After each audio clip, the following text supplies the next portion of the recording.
maximum fluoride protection. Para max alaga, max protektado. ACS. May nagbago. May arte. May budget. Akala nyo lang yon. So solid. White Rose Papaya. Wow. White Rose. White Rose Papaya. Wow. White Rose. White Rose Papaya. May glow up with White Rose Papaya. White Rose Papaya. May puti power times 2 kasi may papaya at niacinamide. May shea butter and tea tree oil pa. Kutis sulit ang glow May up. glow up with White Rose Papaya. White Rose Papaya. Kutis sulit ang glow up. ACS. Wow, ang saya. Isang barangay na labada, puro mancha pa. Goodbye, pahinga. Mommy, isang laba lang yan sa Pride Bar Blue. May powerful stain-away enzymes na malupit sa dunit mancha. At di masakit sa kamay. Isang laba lang yan. Hello, pahinga. Hello, Pride Bar Blue. ACS. Jiggy Manikad po. Bilang isang broadcaster, mahalaga sa akin ang tamang impormasyon. Sa lahat ng bagay, kahit sa food supplement, mapanuri ako. Kaya dito ako sa subok ng MX3 capsule. Ito'y may alpha, beta at gamma mangosteen. Para sa akin, sigurado ako sa MX3 capsule. Dito ako believe. Mahalagang paalala, ang MX3 capsule ay hindi gamot at hindi dapat gamiting panggamot sa anumang uri ng sakit. Casting Company. DZRH. Member, kapisanan ng mga broadcaster ng Pilipinas. Member KBP, oras! 6:04. Ganun talaga, ano? Balitang makatotohanan. Balitang maaasahan. ACS Balita. Walang makakaligtas. Walang makakalampas. Saan magsulok ng kapuluan? Luzon, Visayas hanggang Kamindalawan. Basta't may balita. Ipagwagwagan ng sikat na tagapagbalita. ACS Balita. Kasama ang 2x2 Tandem Anthony Taberna at Jerry Baha. ACS Balita. Ang programang ito ay hatid sa inyo ng ACS Manufacturing Corporation, ISO certified, maker of world-class quality Pride detergent.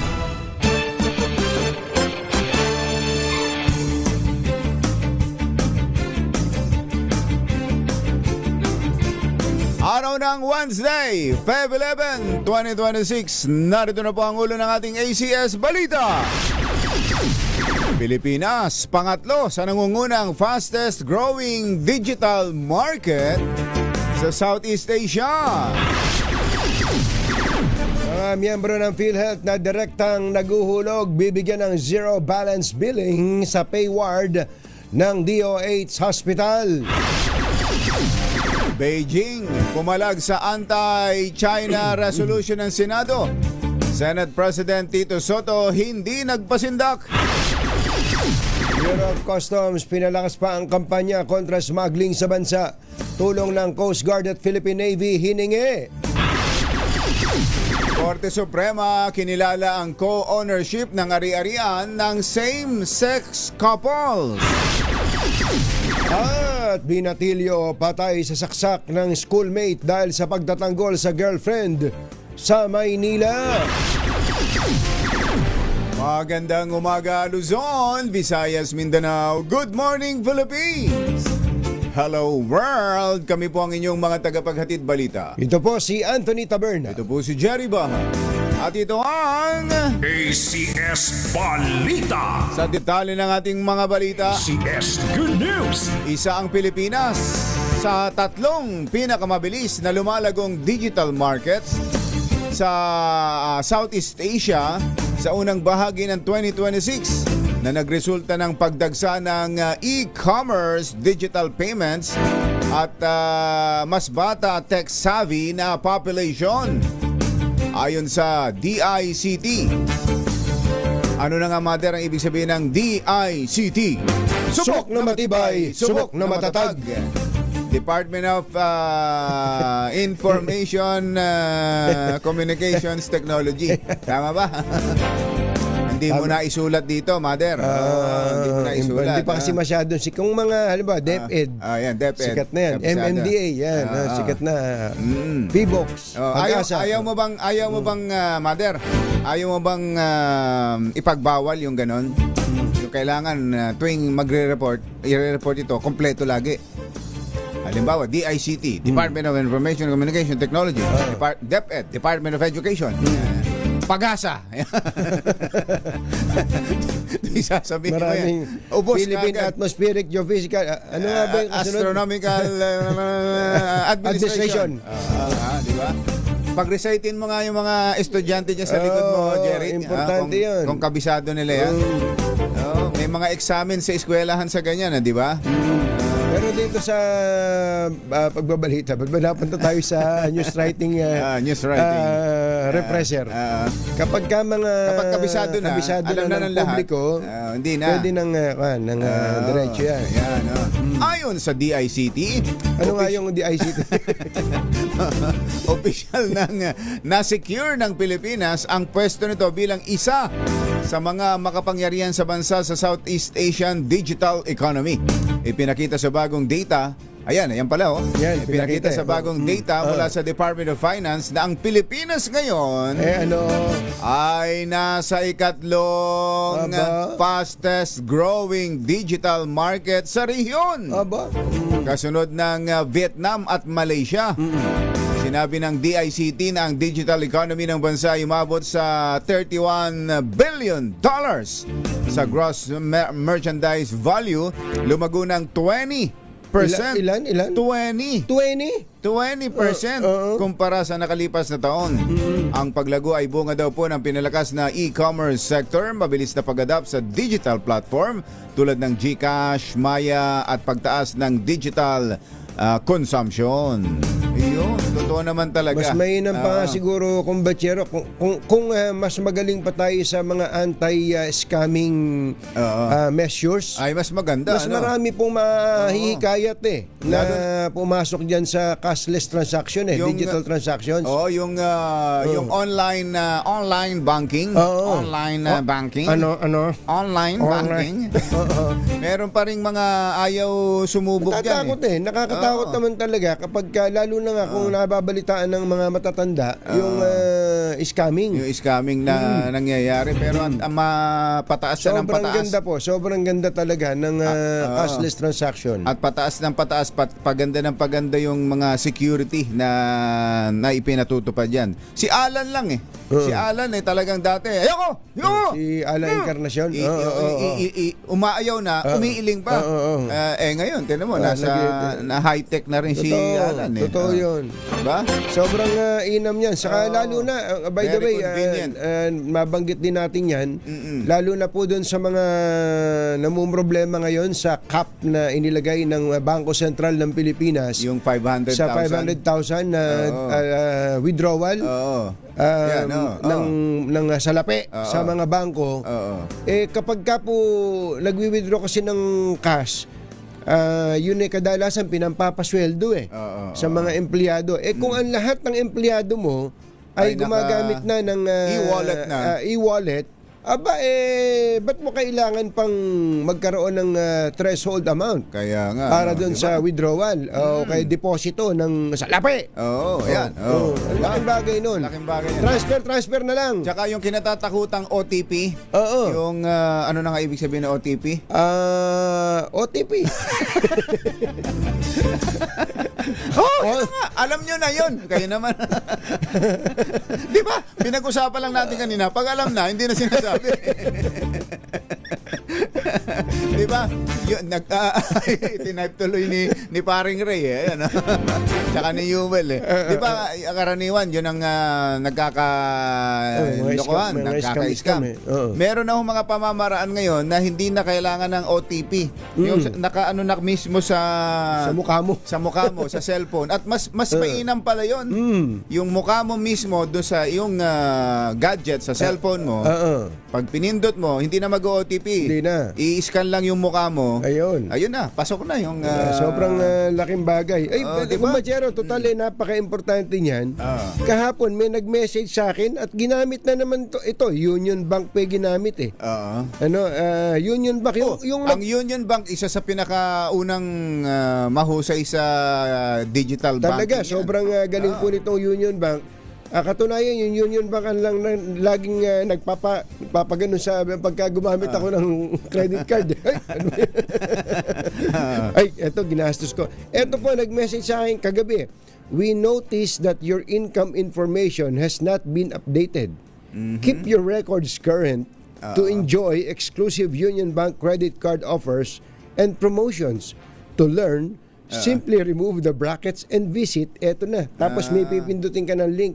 Sabi, sasagutin ko sana ng no. So parang totoo. Parang totoo. Dahil English eh. English. Saka marami. Pag in English kang ganun, parang... Medyo, galing, grabe. Tapos medyo malalalim na English pa, no? Tapos tumira pa ng UBP is regulated by BSP. Tinan mo Ang pagkakamali niya, hindi ko alam kung ano UBP. Yun nga pala Union Bank.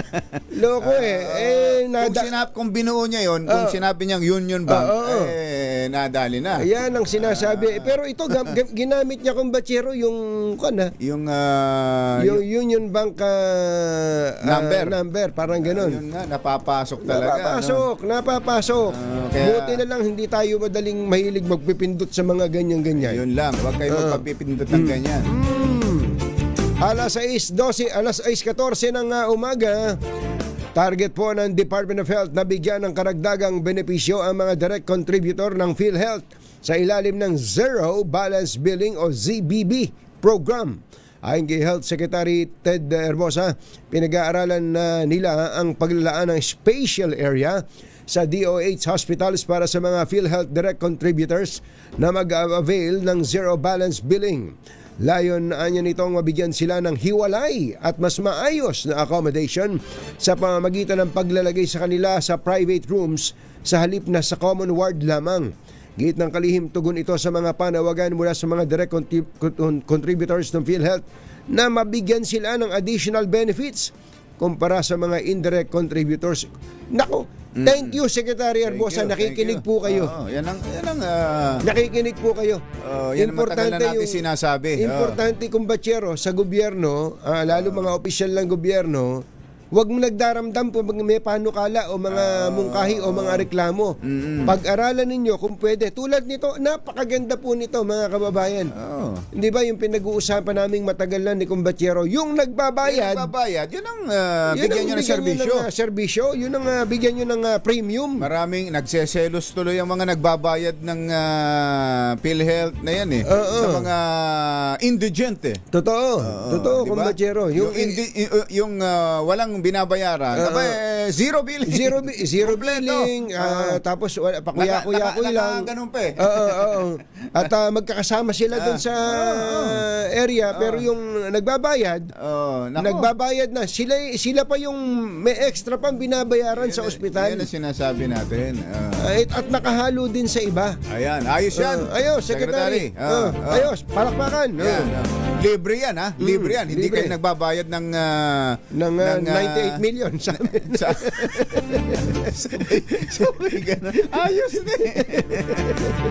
Libre, basta't para sa bayan. Hindi nyo na kailangan magbayad sa amin. Pero kung gusto nyo rin niya mag-place ng advertisement, pwede naman. May pondo naman yata kayo dyan. Alas 6:16 ang ating oras. Masantos siya kabasanad sa kayo namin. Nagbangon kila. Pumalag ang Chinese Embassy sa resolusyong inaprobahan ng Senado na kumukundina sa mga opisyal ng kanilang embahada. Tinawag ni Chinese Embassy spokesperson Ji Lingpeng. Sino yan?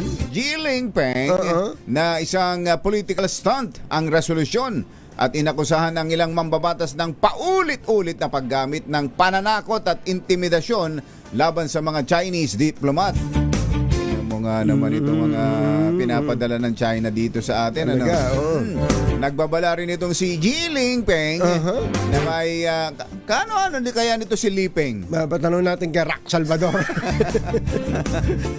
Jen, pakitanong mo nga Jen. Nagbabala rin si Ji na may kapalit umano ang ginagawa ng mga senador at binanggit ang hypocrisy ignorance, and recklessness. Inihayag din ng embahada ang desisyong ideklarang persona non grata ang mga council member ng Kalayaan Municipality bilang tugon sa ginawa nilang katulad na hakbang laban sa kanilang mga opisyal. Alas 6:17 na ng umaga na imbag gabigat kada kayo amin na po. Agring kayon, gising na. Hachi, ahya, Mr. Jalamtang, latyam chap chit hun. Hindi nagpasindak si Senate President Tito Soto sa pagbatikos ni Chinese Embassy spokesperson Jiling Peng. Siya pa rin? Oo, siya pa rin sa resolusyong pinagtibay ng Senado laban sa ilang opisyal ng Chinese Embassy. Buwelta ni SP Soto, tila gustong patahimikin ng Chinese Embassy ang Senado sa pagtawag sa kanilang ipokrito at ignorante dahil sa inilabas nilang posisyon sa pamamagitan ng resolusyon. Sinabi ni Ling Peng na sinisindak ng Senado ang mga Chinese diplomat at tinawag pa ang nasabing resolusyon na isang political stunt. Nagpasok lolo naman ang Bureau of Customs sa Philippine Coast Guard at Philippine Navy para mabantayan at panagutin ang mga nagpupuslit ng mga produkto sa bansa. Ayon kay Customs Commissioner Ariel Nepomuceno, tanging ang mga pampublikong pantalan lamang ang nababantayan ng BOC dahilan kaya nakalulusot ang mga smuggled items sa mga private port.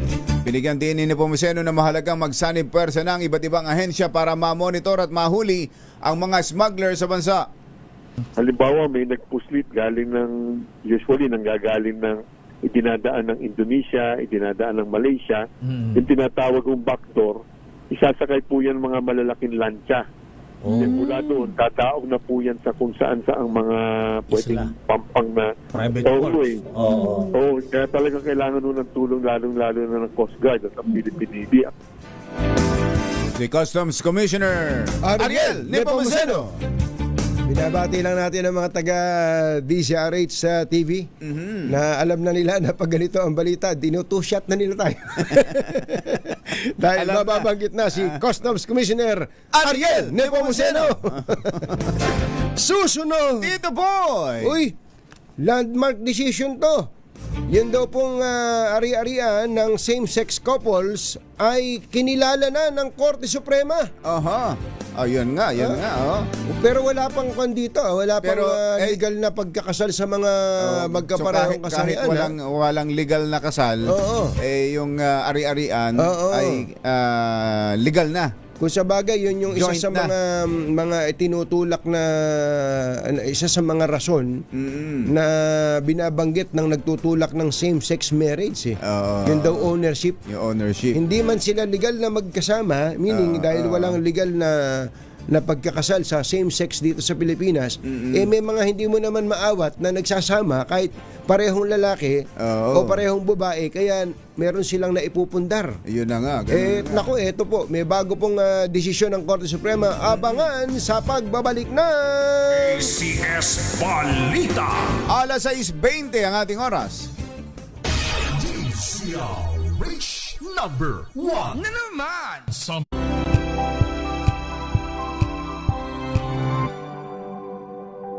Hello, Washi! Laundry day na naman! Yay! Anong meron? Mancha ng chocolate, putik, may libag pa! Kaya natin yan! With Pride Washing Machine Detergent, may triple stain-away formula. Tanggal ang makapit, madikit, at malupit na dumit mancha. Kaya easy-easy ang labada. Mula noon hanggang ngayon! All you need is pride. All you need is pride. ACS NBC Milliones. NBC Milliones. Mamimigay na naman kami dito sa MBC ng 1 million pesos! Sa isang malinis na papel, ilagay ang iyong name, age, address, phone number at pirmahan. Ipasok sa loob ng isang white legal-sized envelope. Kalakip ang alinman sa mga required proof of purchase o POP. At sa labas ng envelope, ilagay ang NBC Milliones 2026, ang POP na ginamit at ang MBC station na iyong sasalihan. Ihulog ang iyong entry sa mga drop boxes na matatagpuan sa MBC station sa inyong lugar. DZRH, Love Radio, Yes FM, Easy Rock, Aksyon Radio. Pagkakataon na manalo ng hanggang 1 million pesos sa Grand Draw at libo-libo pa in cash prizes sa 10 weekly draws sa mga MBC stations nationwide. Dito sa MBC Millones 2026. Sali na! MBC Millones is brought to you by Pride Detergent, Smart Dishwashing, Shield Bath Soap, Unique Toothpaste, White Rose, Charm Fabcon, Star Wax Floor Wax, San Miguel Pale Pilsen. See posters or visit our Facebook page for more details. Promo period is from January 10 to March 27, 2026. DTI Fairtrade Permit Number FTEB 244864, Series of 2025. Drink responsibly.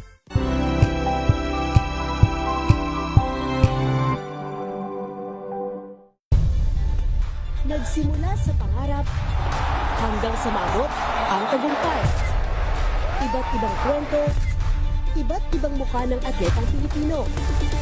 Mas pinatindi, mas pinalakas, at mas pinaaksyon sa Match Point tuwing Sabado, 12:30 ng tanghali sa DZRH TV.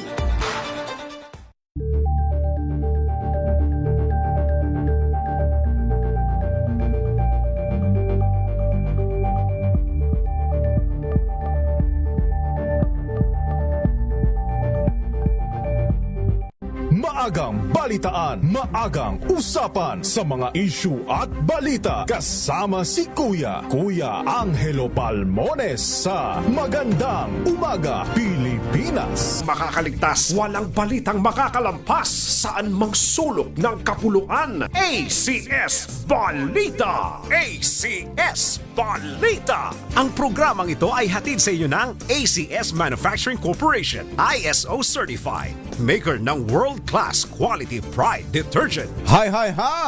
Magandang morning! Anong araw today, kumbachero? Today is Laundry Day, Pride Day! Yahoo! At pag Laundry Day, Friday, all you need is Pride Washing Machine Detergent. May triple stain away formula, kaya tanggal ang makapit, madikit, malupit na dumit man siya, kaya easy ang labada.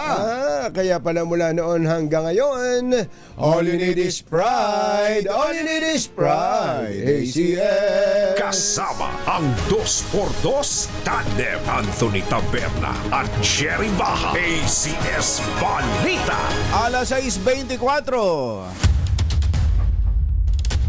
Pasadahan muna natin ang ating RH reporters. Yung mga pumapasada nga pala, dumadaan dyan sa Quezon Avenue going to Manila.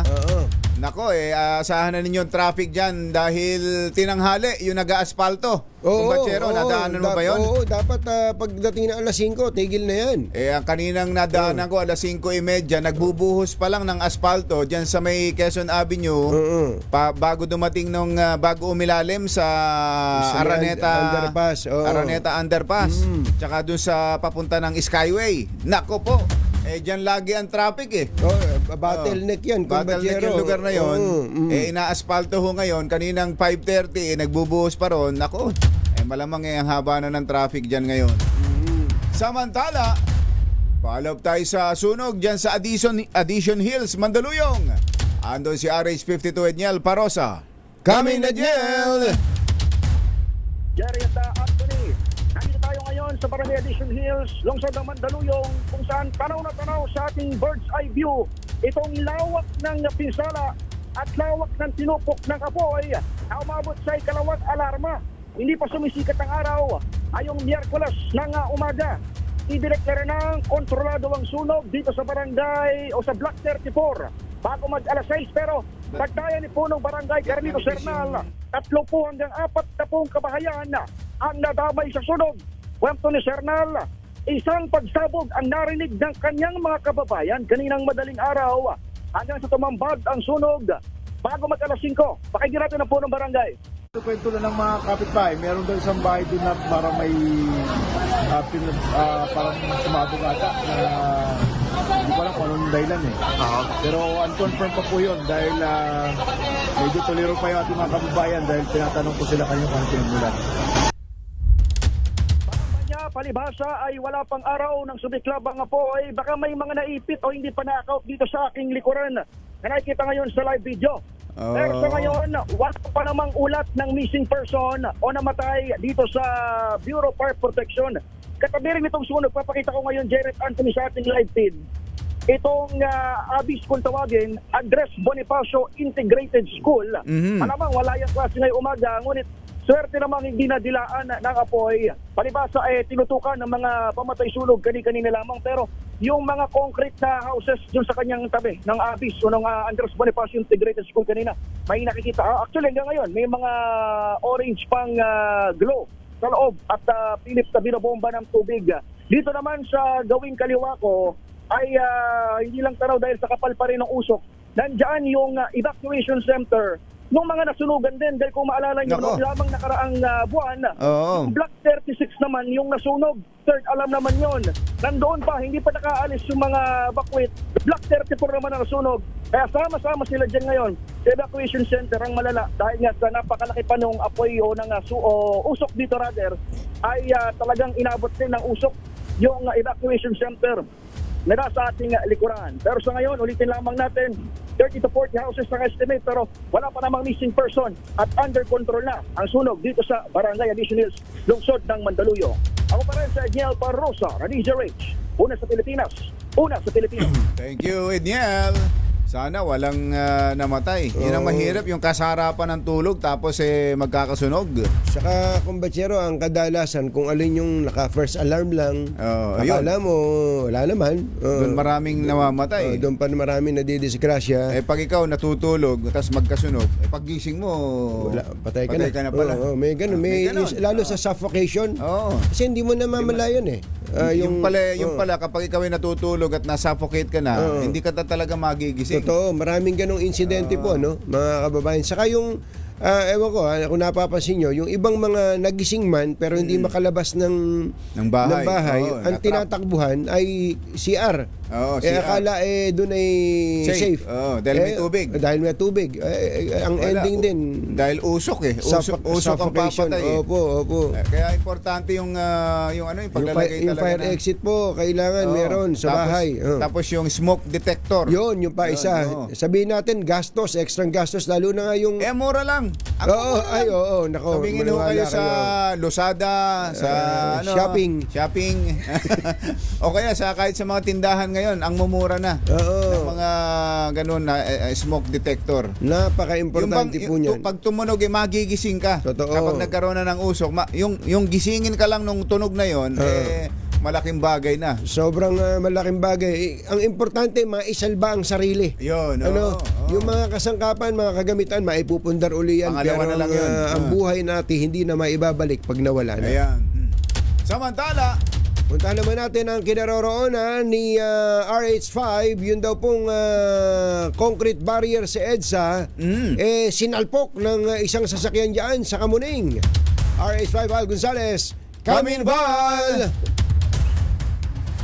Jerry at Anthony, may isang oras nang nakakaranas ng matinding traffic itong northbound ng EDSA. Ito'y dito sa tapat lamang nitong GMA Kamuning MRT station. Sa report ng MMDA, Jared Anthony, ay umabot na sa Aurora Boulevard sa Cubao ang hilera na mga sasakyang nakatraffic sa mga oras na ito. Ito dahil dun sa pagbangga ng isang avansa dito sa hilera ng mga concrete barrier ng EDSA busway. Yung nakikita ninyo dito sa ating likuran ay yung nasangkot na SUV. Igililid muna pansamantala itong avansa na ito na ayon sa mga dumating na mga kasamahan ng driver nitong avansa ay ginagamit daw bilang isang PLDS. Sugatan yung driver ng sasakyan Jared Anthony na isinugod sa East Avenue Medical Center para malapatan ng paunang lunas sa inisyal na investigasyon ng mga responding tauhan ng Metropolitan Manila Development Authority ay kabababa lamang ng EDSA Kamyas sa flyover itong avansa na ito nang bumangga ito sa mga concrete barrier. Napapitit daw yung driver dahilan para hindi na nito makontrol pa ang manibela bago mag-alas 5 ng madaling araw ng mangyaring insidente. Hanggang sa ngayon, Jerry at Anthony ay hindi pa pinapadaanan ito, di pa pinapadaanan, pero natanggal na yung mga debris. Yung mga lang, siguro itong, kung makikita ninyo itong bus na ito, na parating siguro, maaari na siguro dumaan dahil umalis na rin yung mga nagwawalis, nagtanggal ng debris. Ayun, ngayon pa lamang, ito pa lamang yung Sakto. bus na kadadaan dito sa lugar na ito mula nung mangyari yung aksidente kaninang bago mag-alas 5 ng umaga hanggang sa mga oras na ito ay nandito pa sa lugar itong nasangkot na Avanza. At any moment ay dadalhin na yung mga tawa ng emergency. Ayan, moving na. Doon sa kanilang impounding area, Jerry at Anthony. At least moving na yung traffic. Malapit ka mo sa inyan? Anong tapat niyan? Malapit sa Alibangbang. Alibangbang. GMA. Okay. Station. Si Igan, nakita mo dyan, si Igan. Nakita mo si Igan? O kaya si Jobel? Mukhang mamaya pa.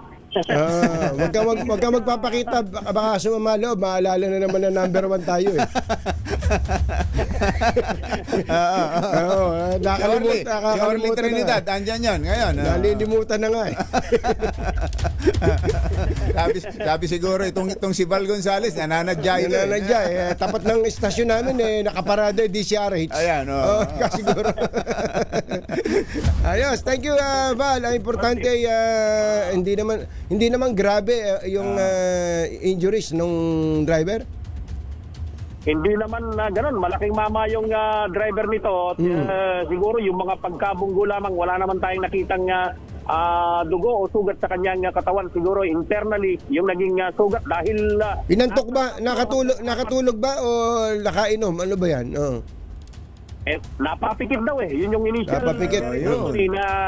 Napapikit.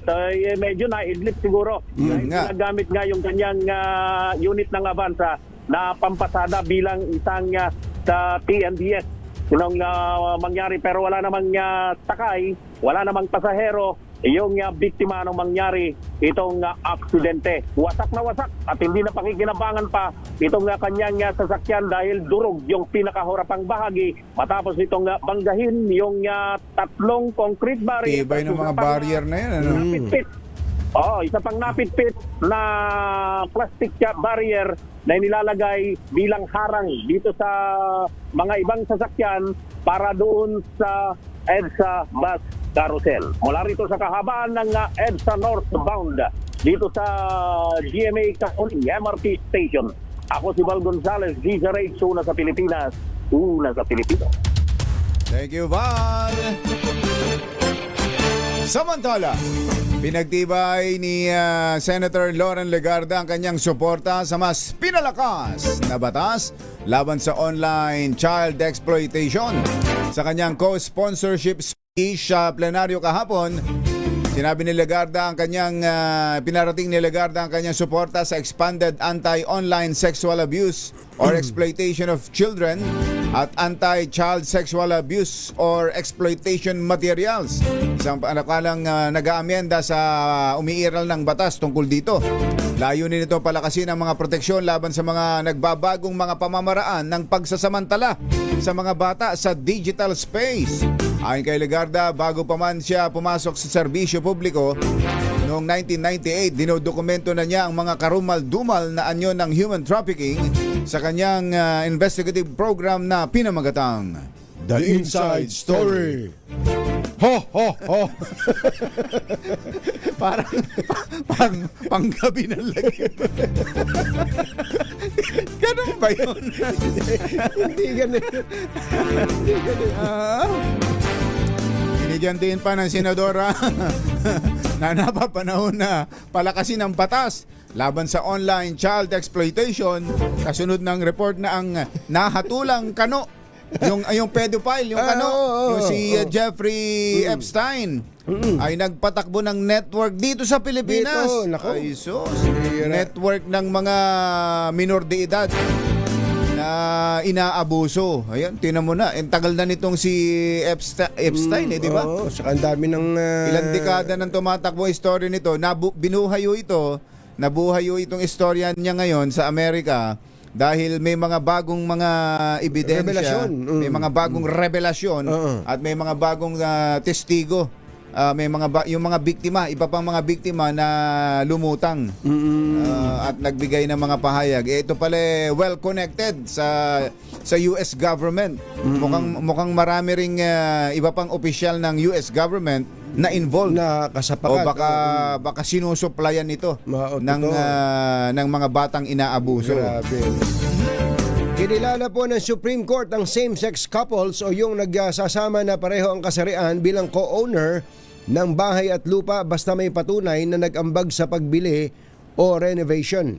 Hindi matapos payagan ng Supreme Court ang isang dating partner na hatiin ang ari-arian na pinagsaluhan nila sa Quezon City. Sa ilalim ito ng Article 148 ng Family Code, basta't mapapatunayang pareha silang may ambag sa naturang ari-arian kahit sa isa lang nakapangalan ang naturang property. Sa isang desisyong isinulat ni Justice Justice Joseph Lopez, pinagbigyan ng Supreme Court Second Division ang reklamo ng isang babae para sa paghahati ng ari-arian at kinilala siya bilang isa sa mga may-ari ng bahay at lupang kanilang tinirhan kasama ang kanyang same-sex partner.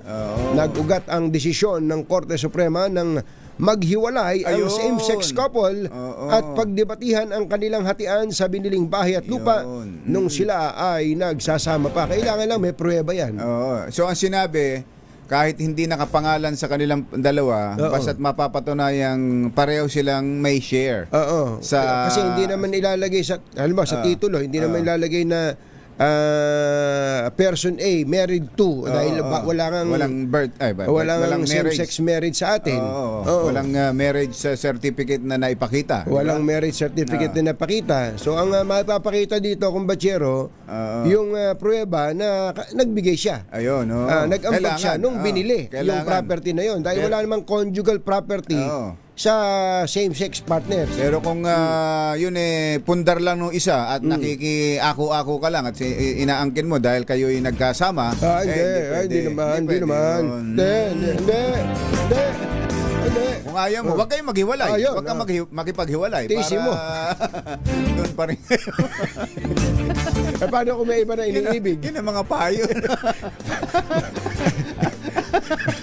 Ano ba yan? Nahihirapan na si Pai. Yung mga itinuturo mo sa amin. Halimbawa, lagi na kayo nag-aaway, iniisip nyo, paano na yung property? Magkasundo kayo. Yan na problema ba yun? Paano kung meron na nga ibang iniibig? Isama nyo. Para tatlo. Paano na yun? Ilan na yun? Nagkagulo-gulo na. Nagsama na nga yung same-sex, yung magkapareho ng kasarian. Nadagdagan pa. Ay, sus, magulo yan. Yan ang kabuuan ng ating ACS Balita. Ito po si Jerry Ito po naman si Anthony Taberna. Kasama ang 2x2 tandem Anthony Taberna at Jerry Baha. ACS Balita. Sa mga taga Longos, Malabon, andyan pala ang ating malakas promo kasama ang Pride Agent. Ang Pride Agent. Baka ipagkamali ninyo, hindi po kung anong Pride ito. Pride Agent ito, Pride Detergent Agent. Ayan, si Sherwin Alfaro, para kayo iswertehin sa araw nito. Mamimigay ng limpak-limpak na salapi. At meron pang mga groceries at syempre ang ating medium component. Ready na ba kayong tandaan ang ating word of the day para manalo ka ng Deezer H Mini Component? Eto na! Parang mahirap ang word of the day natin. Parang ayaw nyo ipamigay yung radyo. Ano ito, Jeric? Paano pronounce? Gauche. Oh my gosh. Oh my God. Para hindi, siguro sinunod nyo kay Kuya Angel. Kay si Kuya Angel ay may oh my gout. Gout na lang. Gout para mas madali. Ano ba yung gauche? Gauche? Ano yung gauche? Ito yung soko. Gauss Abelgas. Baka magalit sa ate si Gas niya. Gauss. Gauss. Saan nyo nakuha yan? Saan nyo nakuha yan? Bakit nyo ginamit yan? Baka tungkol to sa usapan China pa din, saka mga senador. Kasi sabi nga, respect begets respect. Ayan, sabi ni Senator Tito Soto. Ito, ang ibig sabihin daw nitong Gauss ay walang galang. Walang galang. Yung pala yun. Ang spelling po nito ay G-A-U-C-H-E. Sa madalis na, pagka una mong nabasa to, sabi, Gauche. Ayan. Mamaya, doon sa mananalo mamaya, bukod sa ipopronounce yan, i-spellingin mo pa. Babaybayin mo pa. Atay kang bata ka. Ayan, ang ating word of the day ay Gauche. Para kayo manalo ng medium component. Oras po natin. Achi, Mr. Jalomtang, Lakyam Shop, Sahon, 6:43 ng umaga. Balita.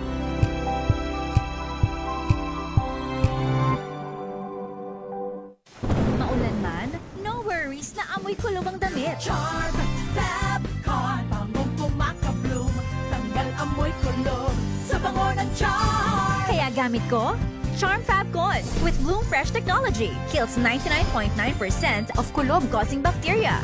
May aroma burst pa of thousands of flowers and berries. Ang sampay sa loob, no amoy kulob. Bangong kumakabloom sa Charm. Charm Fabcon. ACS.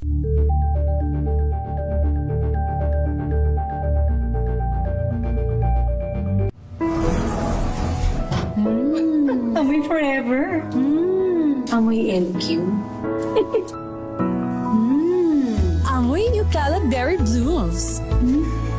Amoy kalat, amoy good vibes.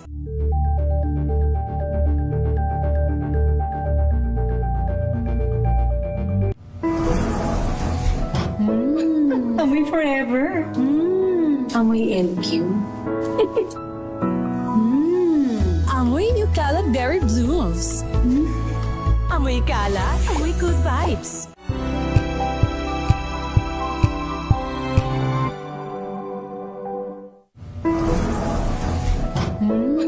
Amoy forever. Amoy LQ. Amoy New Calad Berry Blooms. Amoy kalat, amoy good vibes.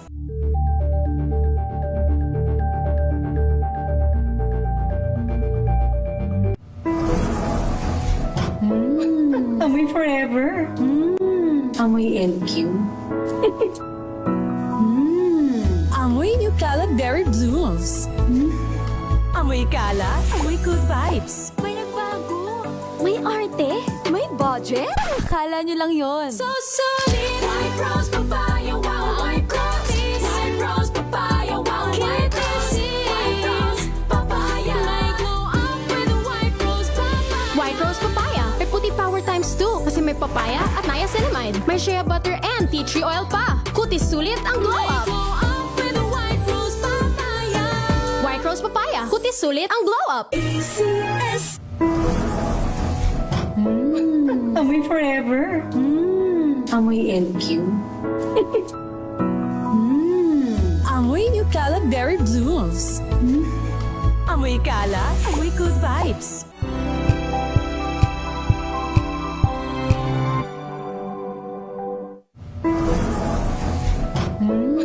Amoy forever. Amoy LQ. Amoy New Calad Berry Blooms. Amoy kalat, amoy good vibes.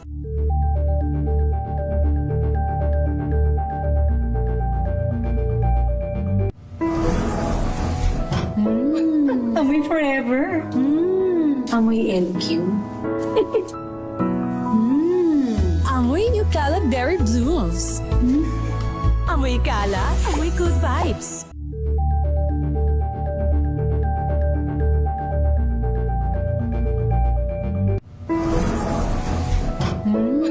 Amoy forever.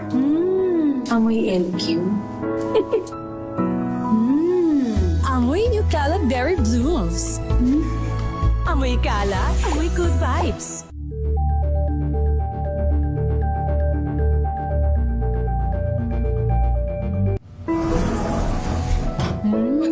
Amoy forever. Amoy LQ. Amoy New Cala Berry Blooms. Amoy Cala, amoy good vibes.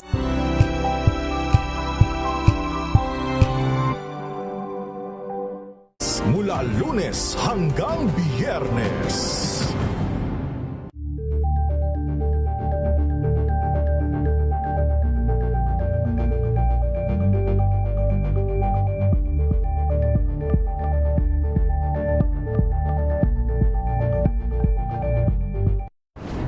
Kung good vibes ang hanap mo, dito ka na sa sigurado. Mula sa mga istoryang nagbibigay ng inspirasyon hanggang sa mga kwentong may dalang solusyon.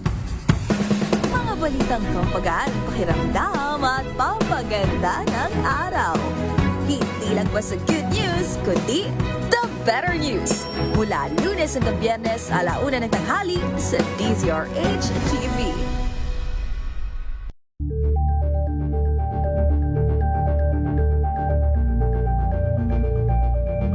We've got you covered. From the hottest hits, exclusive interviews,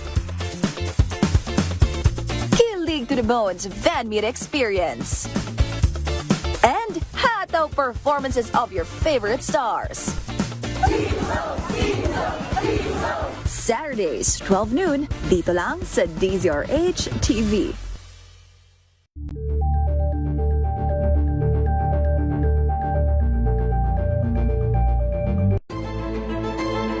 Pakikinggan ang bawat panig. When you fight for justice, think about the queer people. Kung hindi kami magkukwento, sino ang magkukwento para sa amin? Ang mga panawagan, ipababatid. Hindi talaga ito masusing pinag-aralan ng gobyerno. The women who are beaten and abused. It's time to listen to their voices. Hayan ang iba't ibang boses. Mga kwento mula sa iba't ibang anggulo. Dito lang sa Point of View. Mapapanood tuwing linggo, 12:00 ng tanghali sa DZRH TV.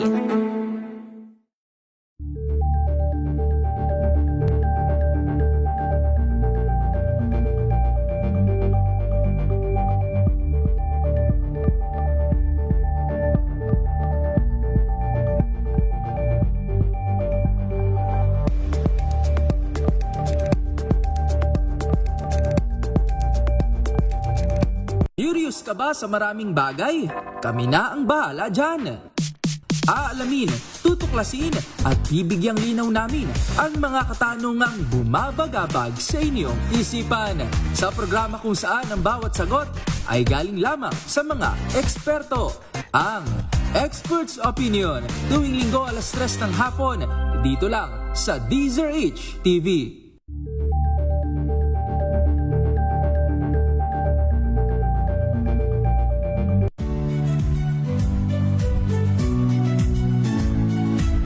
Magandang araw mga kaibigan. Ito po ang inyong balerina ng bayan, si Lisa Makuha Elizalde, na nag-aanyaya sa inyong samahan kami at ang aming mga espesyal na panauhin para sa kalahating oras ng masayang kwentuhan sa aming programang Art to Art, kung saan ang usapang sining at kultura ay para sa lahat.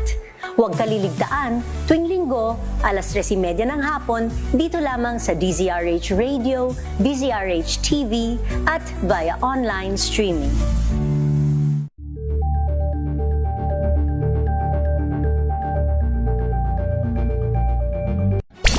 Humahagupit, lumalatay na komentaryo sa Himpapawid. 2x2. Walang takot sa paghimay sa masalimuot na isyu ng bayan. 2x2. Humahataw na mga balita at impormasyon. 2x2. Ating damhin, ating lasapin ang hagupit na 2x2.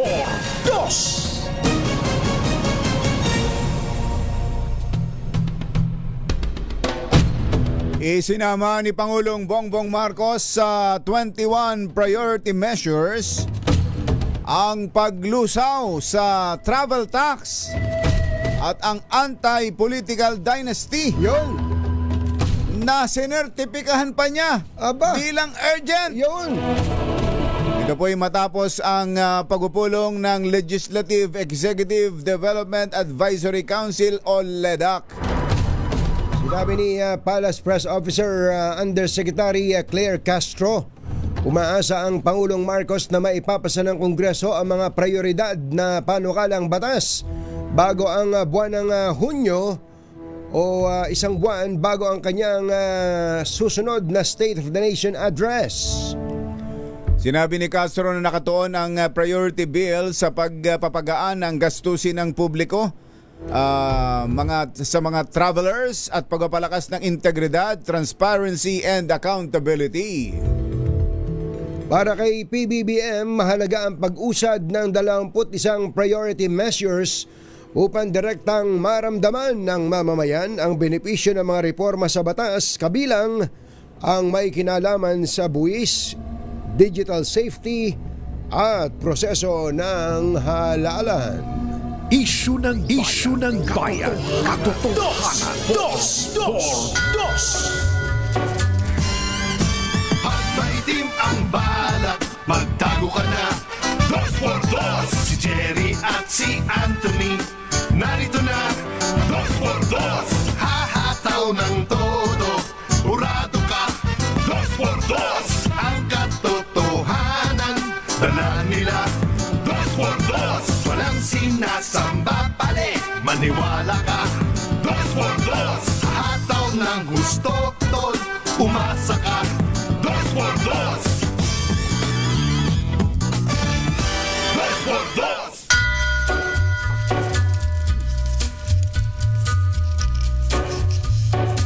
Hi. Maganda morning. Magandang umaga, bayan! Ito po si Jerry Baha. Ito po naman si Anthony Taberna. Muli pong sumasa inyo ang 2x2 sa umagang ito ng Friday! Lahat ay nakasubaybay sa mga pangyayari sa Senado at Kongreso. Simulan na natin kaagad sa Senado, kumbachero. Sige nga. Nasa linya po natin ang Chairman ng Senate Blue Ribbon Committee, Senator Ping Lacson. Senator Ping, magandang morning! Si Ka Jerry at si Ka Tunying po ito. Ka Jerry, Ka Anthony, magandang umaga sa ating lahat. Apo. Magandang umaga po. Unahin po natin yung sa tawag dito sa committee report. Totoo bang una yung nag-leak nag-leak ho ito tapos may mga sumunod ho kayong pahayag naman na yung nag-leak yun mismo. So nabasa na ng nabasa ko na nga nabasa natin lahat. ang haba nga po, Senator Ping, napagod ako Pero lalo na sa dulo nakadetalye kung ano yung mga kaso, mga rekomendasyon. Totoo bang babaguhin ninyo yung mga rekomendasyon ninyo lalo na sa mga na may kinalaman sa mga kasamahan ninyong senador? Wala naman na bago. Alam mo, nagkaroon ng misunderstanding yung ibang reporters. Kasi inalis ko lang yung word na to be charged. Pinalitan lang ng to be recommended for preliminary investigation. Wala naman kaibahan yun Kasi pagka ang meron nga ako narinig na news report na hindi na raw pa kakasuhan. Ganun? Wala naman pinagkaiba. Pag sinabi mong nirecommend mo para mag-undergo ng preliminary investigation, pinakakasuhan din. Pinakakasuhan, yes. Oo, kasi yung charge, alam mo, nagkaroon ng concern doon dahil sinasabi ng mga ibang kasamaan ko noon, sabi niya, baka yung mga ordinarong mga kababayan natin, pagka nakading ng charge, parang korte Kaya tama lang, sabi ko, hindi, okay lang yun, walang problema kasi yun din naman ang implikasyon, yun din naman ang meaning. Kasi hindi naman pwede mag-recommenda ng magsampa ng kaso ang Blue Ribbon Committee sa korte. Yes. Bago lang yun ng DOJ at saka ng Ombudsman. Sa piskal. So parang ganun ang naging implikasyon na hindi na raw pinakakasuhan, pinapa-preliminary investigation lang daw. Wala namang kaibahan yun. Huwag lang yun nagbago, di ba? So ang magiging wordings po mula sa dating, kasi dati nakalagay ang pangalan. yun din yung pag isa to be charged, edi parang pinapa-PI mo rin. Pero naka-identified din ho, nakatukoy din kung anong kaso eh. Halimbawa, plunder, malversation. Marami. May plunder, may malversation, true falsification, merong direct bribery, May graft, merong violation ng ethical standards, merong violation ng anti-graft laws. Marami, nandun lahat yun. Wala naman inalis dun eh. Kasi kung ano yung lumabas sa narrative, kasi nandun naman sa narrative yun eh. Tapos gumawa ng recommendation based doon sa mga naganap, doon sa mga pagdinig, kung ano yung ebidensya, testimonyang lumabas doon. Pero yung iba naman na hindi hagip ng ebidensya, mahirap naman pilitin natin, sabihin natin, pa-PI natin. Ano basis mo? Halimbawa, meron na banggit si Yusek Bernardo o kaya kung si Alcantara. Wala namang nagko-corroborate, wala namang validation. Anong gagawin mo doon? So, sasabihin mo doon, recommended for case build-up in the case of DOJ or fact-finding inquiry or investigation pagka sa ombudsman. Di ba? Pero pagka kumpleto, meron na ng testimonya, meron pang dokumento galing sa GAA na tumutugma naman yung listahan ng proyekto, yung halaga, doon sa komisyon na sinasabi. Tapos meron pang ibang dokumento. For PI yun. Pero yun nga, nagkaroon ng, yung natawa nga ako kasi sabi hindi na pakakasuhan. I-PI na lang daw. Ano ba diferensya doon?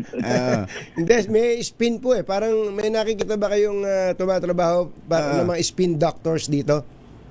Hindi ko na alam yun. Sinapaliwanag ko lang na pag sinabi nating pinakakasuhan, pinapa-preliminary investigation natin. Hindi naman pwede nga, sabi ko nga, hindi naman pwede magsampa kami sa korte. Hindi naman kami DOJ, hindi naman kami ombudsman. Labas sa amin yun. Meron ho kasing mga nagdududa na ito'y konektado sa Senate coup o sa pagpapalit ng liderato. Kaya daw ho medyo lumambot ay dahil sa bantang pagpapalit ng Senate leadership. Pinag-usapan na namin ni Tito Sen yan eh. Sabi ko, kung anong consequence, ready ba tayo? Sabi niya, oo. Alam mo naman tayo, sanay din naman tayo sa minority. So, pinag-usapan na namin. Yung kaya lang, yun nga, may mga concern mga kasamahan namin. Baka naman pwedeng palitan natin tong word na ito, tong phrase. Nung pinag-aralan ko, wala naman problema. Yun. Sa ngayon po ba, ilang, just for our information, ilang pirma po ba ang kailangan para ma-adapt ito as a committee report po? 11 kasi ang membro ng Blue Ribbon, 17 ang regular, tapos 3 yung ex officio, so bali 20. So kailangan simple majority, at least 11. Opo. Nakakailan na po bang pumipirma ngayon? Kahapon lang na finalize na yung final na version. Hindi version, baka magkamali na naman. Yung edit, final edit. At mamaya pwede na itong i-route ulit sa mga kasamahan ko. Nung may lumabas pong report, may 3 nag-withdraw ng pirma. Fake news ba yun? Hindi, totoo yun. Tumulat sa akin eh. Senator Subiri, Senator JB, Senator Win. At yun nga, nung nag-caucus kami, in-express naman nila yung kanilang apprehension. Alam mo, naintindihan ko naman na may mga sentimento kami dahil nga doon sa complexity at saka doon sa sensitivity nitong pagdinig na ito, itong the whole issue. Kasi may mga na-involved na mga kasamahan, may mga na-mention. So, naintindihan ko naman yung kanilang situation. Sabi ko, kung hindi nga kayo pipirma, maintindihan ko rin naman eh. Kasi after all, narinig naman ng publiko yan sa pagdinig natin. Kaya lang, kailangan kumpletuhin ko yung aking trabaho na maggawa ako ng committee report pagkatapos i-defend ko sa floor. Kailangan gawin ko yun. Kung hindi ako makakuha ng 11, then sabi ko, walang problema sa akin. Hindi walang committee report. Wala ako i-defend. Parang Lacson report na lang po yun. Hindi, ganito kasi nangyari na minsan yan sa PIDAP eh. Noong hindi na adapt yung committee report, parang ginawa na lang ng chairman's report. Chairman's report. Hindi ko naman gagawin yun. Pero kung magre-request ang ombudsman, magre-request ang DOJ, kung pwedeng i-furnish sila noong maski unsigned report na after all, yun naman eh, nahalukay naman dun sa mga public records din eh, sa public hearing eh. So walang problema yon. Ipagpapaalam ko yon kay Senate President at kung papayag siya, papadalan ko ng kopya. Ano naman napadala na rin namin ng ibang mga ebidensya yung ombudsman at saka ng DOJ habang nagkakaroon ng pagdinig Kasi naandyan na din naman sila as resource persons. So di ba minsan nga dinadala nga nung Secretary of Justice pa si Ombudsman Boying Di ba dinala niya si Alcantara, dinala niya si Bernardo habang nagte-testify. Binalik naman niya. Opo. Ginawa ng affidavit. Oo, ginawa ng affidavit based doon sa testimonya.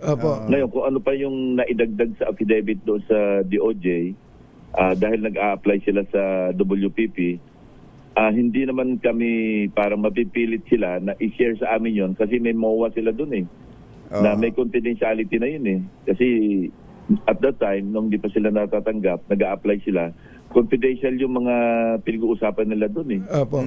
Senator Ping, ang binabasa ko po yung mga pangalan ng mga tao na nirekomenda ninyong i-preliminary investigation. Marami po doon ay inginuso ni Undersecretary Bernardo at ng iba pang testigo.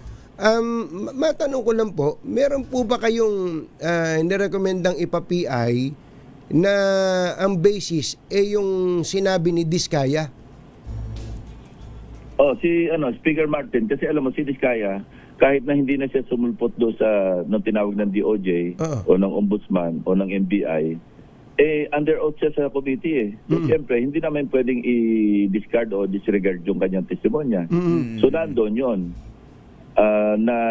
Pero may statement din niya, statement of fact na binanggit ang pangalan niya, then it's up to the DOJ or Ombudsman na i-follow up na lang yun.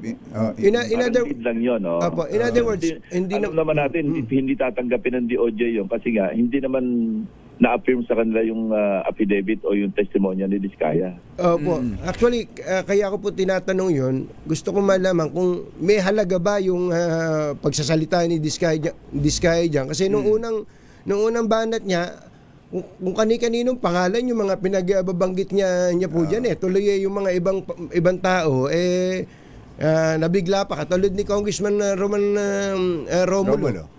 Opo. Pinangalanan niya, kaaway niya yun. Akala ko si Gutesa. Si Diskaya pala pag-usapan natin. Diskaya po. Oo. Nandun yun kasi under oath naman siya. Under oath naman. Opo. Saka si Gutesa. Nabanggit din yun. Siyempre, nabanggit sina Congressman Romulo, kung sino-sino doon. Babanggitin namin yun sa narrative. Tapos may recommendation din kami na, kasi tatlo yan merong recommended for PI, may recommended for fact-finding and or case build-up. Kasi pag DOJ, case build-up ang tawag nila. Ombudsman, fact-finding investigation or inquiry. So, yun. Masasama rin sila doon. As para sa Ombudsman, fact-finding.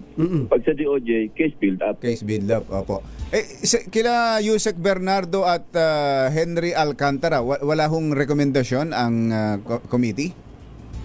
Hindi. Nabanggit doon na pag hindi saklaw ng kanilang testimonya na kung saan kinakailangan yung kanilang testimonya testify para sa maglilid sa conviction ng mga ibang tao, personality, pwede rin silang kasuhan. Doon sa mga ibang ebidensya naman laban sa kanila na hindi saklaw ng kanilang pagiging state witness. Ang lumilitaw ho kasi, nakikita ng tao na mga sumusubaybay sa pangyayari, parang tinanggap na natin na state witness at lusot na sa lahat ng kaso si Yusek Bernardo tsaka itong si Henry Alcantara. Hindi lahat ng kaso. Yung kaso lamang nasaklaw ng kanilang mga affidavits or kanilang pag-testify. Maliwanag yun. Doon sa committee report nandun din yun na yung ibang ebidensya na naglilink sa kanila na hindi naman nila alam o na hindi sila makapag-contribute para yung materiality ng kanilang testimonya mag-lead sa conviction ng iba, may kaso rin sila. Kaya, hindi absolutely immune. Ayun. So, nirecognize din ho ba ng committee itong dalawa as qualified talaga at pwedeng maging state witness? Hindi. In-state lang doon na tinanggap silang state witnesses ng DOJ, ng WPP. Pero hindi kami para maghusga doon hindi saklaw ng hindi kami nag-assess sa kanila, hindi kami nag-evaluate DOJ yun Okay.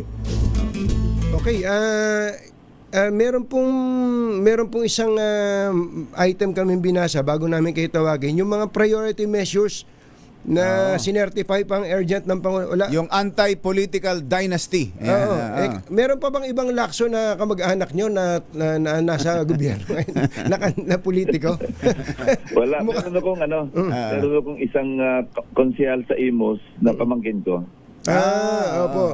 Okay, ano po sa inyo dito sa political dynasty? May pag-asa ba ito? May pag-asa ba ito sa both houses?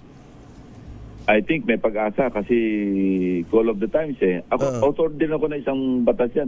Ng isang panukalang batas yan eh. I think ako yung principal author dyan eh. Kasi ako yung una nag-file dyan. Pang-ilang beses ko na nga pinapile yan eh. Ngayon lang medyo natatakil sa committee. Nakailang pagdinig na si Senator Risa dyan. Kasi ako yung dating chairman ng electoral reforms. Kaya lang na busy ako sa Blue Ribbon at saka sa ibang committee on accounts pa. So, nag-request akong pwedeng ma-relinquish.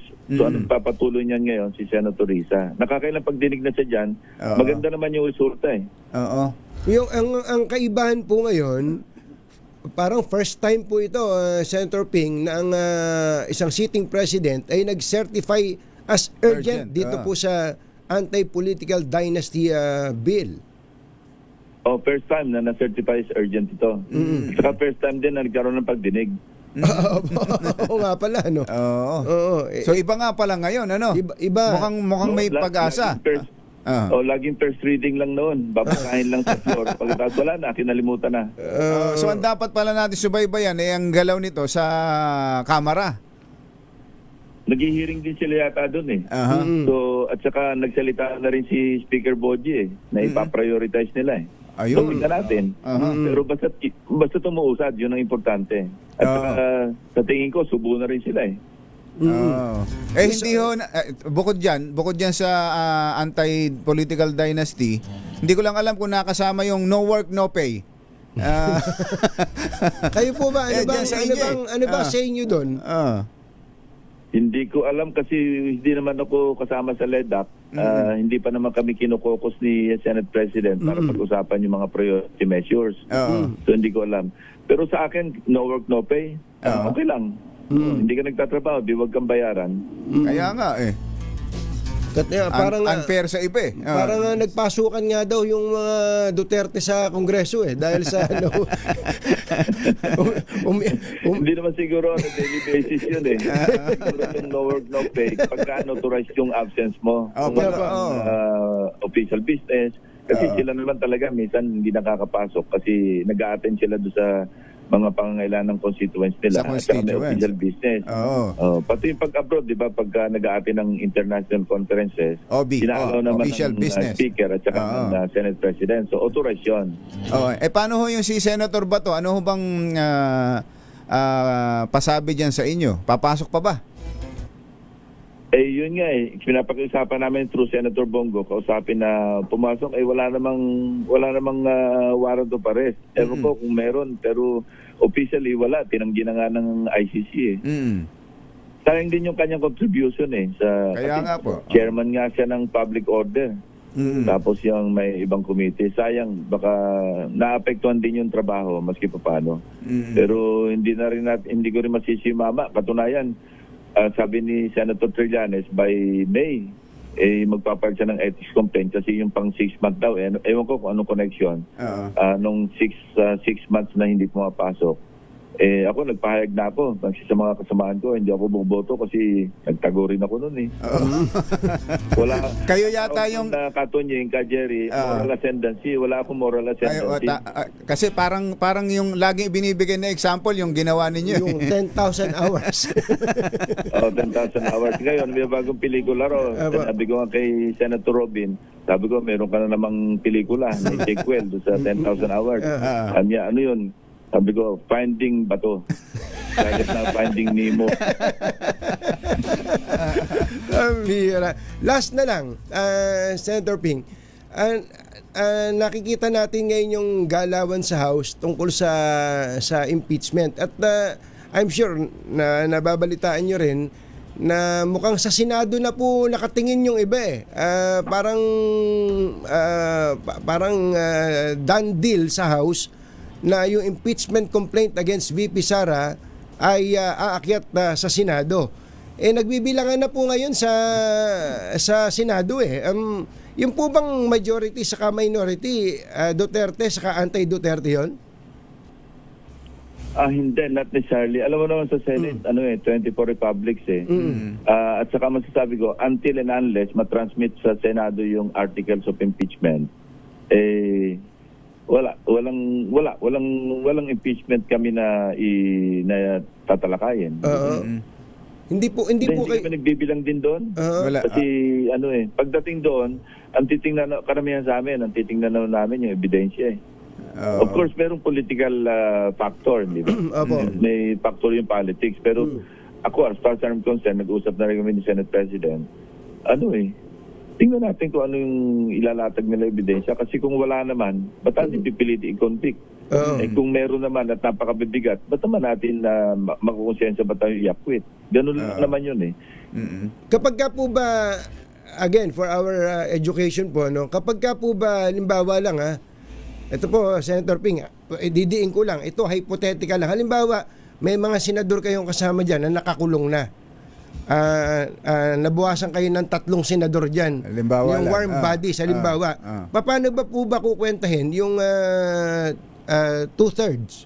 2/3 ba kailangan o 3/4? Oo, 2/3. 2/3. Ano pa rin yung 2/3 of 24? 2/3 sa kanilang base number. Yun ang nasa Constitution eh. Kung nabawasan ng 3, nabawasan ng 4, 16 pa rin ang kailangan. At least 16 pa rin. Kasi 2/3 talaga. So pabobotohin? 2/3 ng nasa floor, kundi 2/3 ng membership ng Senate. Yun ang basis, 2/3 of 24 of the total number of senators. Parang treaty rin. Pagka nag-ratify kami ng treaty, 2/3 pa rin talaga ang bilang. 16 pa rin at least. Paano nga ho kung nakakulong? Walang warm bodies at hindi nakaka-attend sa session sa trial, sa impeachment trial. Pabor na yun pabor na sa respondent yun. Kasi pagka wala doon, hindi nakaboto, kailangan at least 16 yung mag-convict. So pabor na talaga yun, hindi makakaboto. Paano ang boto nun for conviction? Hindi makakaboto. Pabor yun sa respondent actually. Good point. Magandang hindi makakapabor. By no means na makakapabor yun doon sa mga prosecutors. Sa prosecution. Talaga ang pabor nun sa respondent. Magiging immaterial lang yon kung yung 3 ay maka-BP Sara. Baliwala rin. Kung maka-BP Sara sila, halimbawa, pareho din. Maski mag-abstain ka, maski mag-acquit ka, pareho rin ang bilang eh. Tama. Bilang naman yung for conviction eh. Yung 16, Hindi ho ba pwedeng 16 or more. Hindi ho ba pwedeng tuwing trial bibihisan sila ng toga at paatinin? Sila naman judge. Kung papayagan sila ng korte.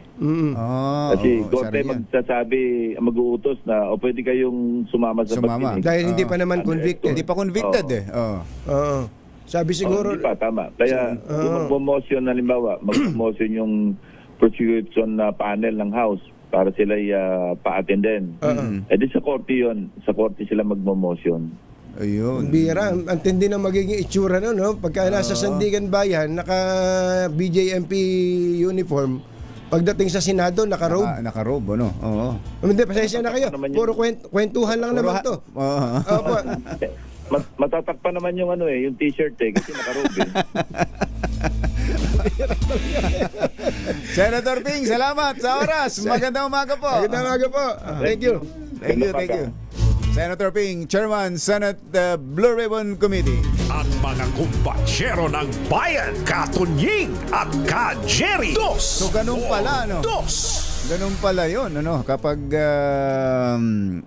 pag hindi naka-attend, wala na. Hindi ka makakaboto kailangan warm bodies ang boboto kailangan 16 para 16. I-convict. So kumbaga, tama si Senator Ping doon. Kung halimbawa, yung 3 ay for conviction. Kulang ng 3. Yung 13 lang yung nasa para i-convict. Kung ako naman yung 3, ba't ako makikisama sa inyo? Kayo nga nagpakulong sa akin. Yun. Isang pwede na lang, yun nga, yung rekomendasyon natin, kung Bachero, paatinin, mag-file ng petition sa court na umattend. Again, hypothetical lang po ito. lang yan, Kung pa lang to, ini-imagine lang natin kasi kasama po sila sa nirekomenda na isailalim sa preliminary investigation ng DOJ o Ombudsman. Sa ilang mga particular na tinukoy na mga kaso tulad ng plunder, malversation, graft, at kung ano-ano pa. Na mga yung dalawa ron non-bailable. Oo. So kapag yung malversation sa plunder, kulong ka agad. Yun ang mangyayari doon. Ako. Mario Josep. 7:17 ang ating oras.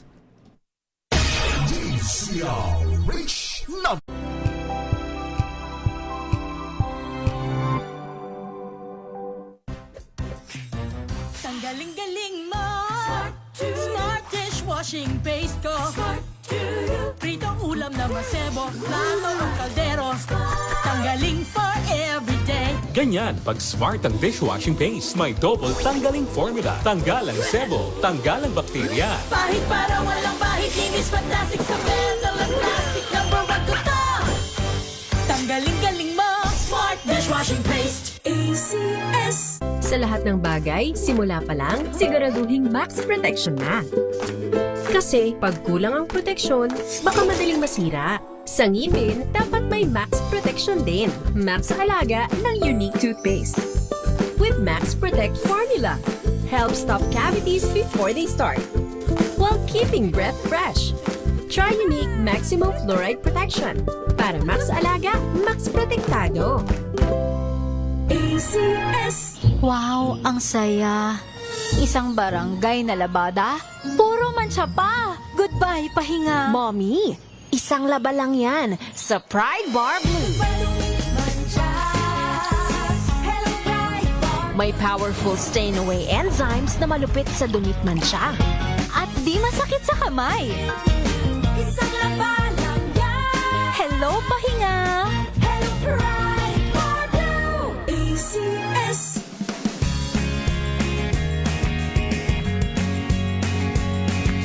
Now we are unboxing MXV coffee.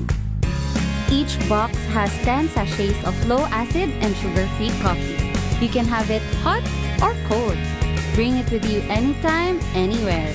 Shop at Lazada, Shopee, and in leading drugstores nationwide.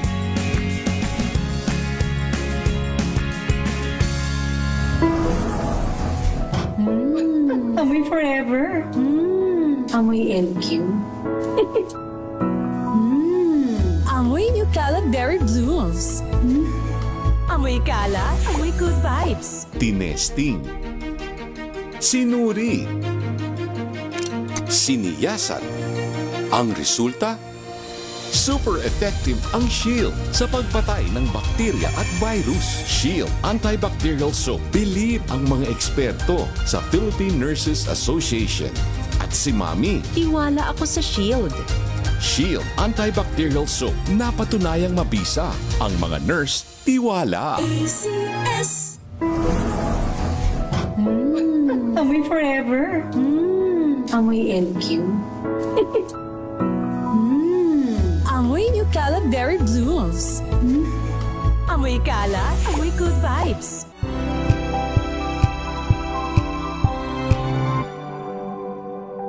Hello, Washi! Laundry day na naman! Yay! Anong meron? Mancha ng chocolate, putik, may libag pa. Kaya natin yan! With Pride Washing Machine Detergent, may triple stain-away formula. Tanggalang makapit, madikit, at malupit na dumit mancha. Kaya easy-easy ang labada. Mula noon hanggang ngayon. All you need is pride. All you need is pride. ACS.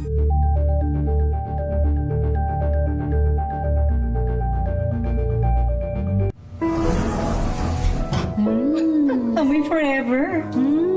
Amoy LQ. Amoy New Calad Berry Blooms. Amoy kalat, amoy good vibes.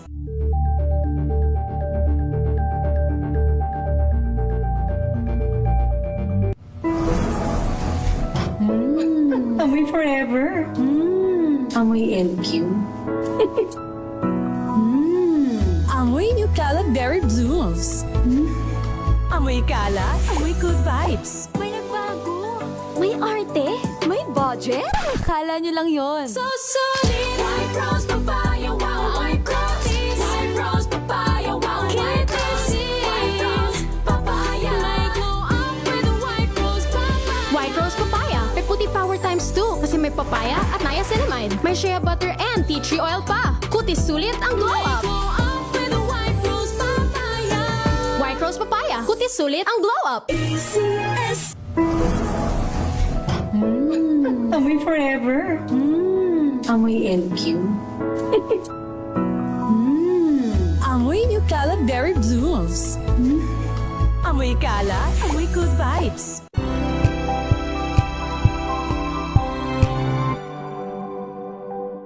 Ito ay bunsod ng naitalang 17 individual na ang kanilang naaresto. Ng Metro Manila Development Authority o MMDA ang No Contact Apprehension Policy o NCAP sa Metro Manila. Sa ang ilang mga dokumento ay peke. Hindi rin legal ang employment na ipinangako sa kanila. Sa mata ng batas, mananagot ang sangkot at may sala. Dahil sa bawat paglabag, may karampatang parusa. Alamin ang mga pananagutan sa likod ng mga bawal. Dito sa Hoy! Bawal Yan! Tuwing Sabado, alas 11:30 ng umaga. Dito lang sa DZRH TV.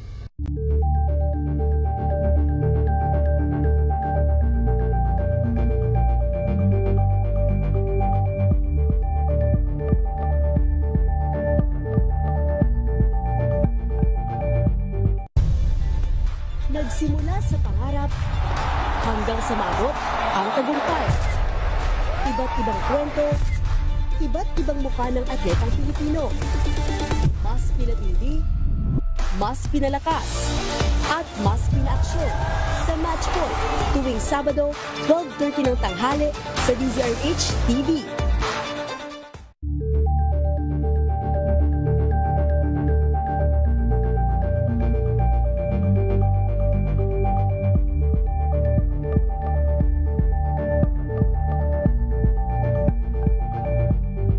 Maagang balitaan, maagang usapan sa mga issue at balita. Kasama si Kuya Angelo Palmones sa Magandang Umaga Pilipinas. Mula Lunes hanggang Biyernes.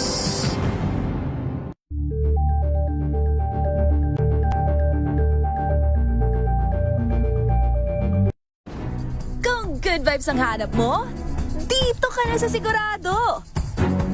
Mula sa mga istoryang nagbibigay ng inspirasyon hanggang sa mga kwentong may dalang solusyon.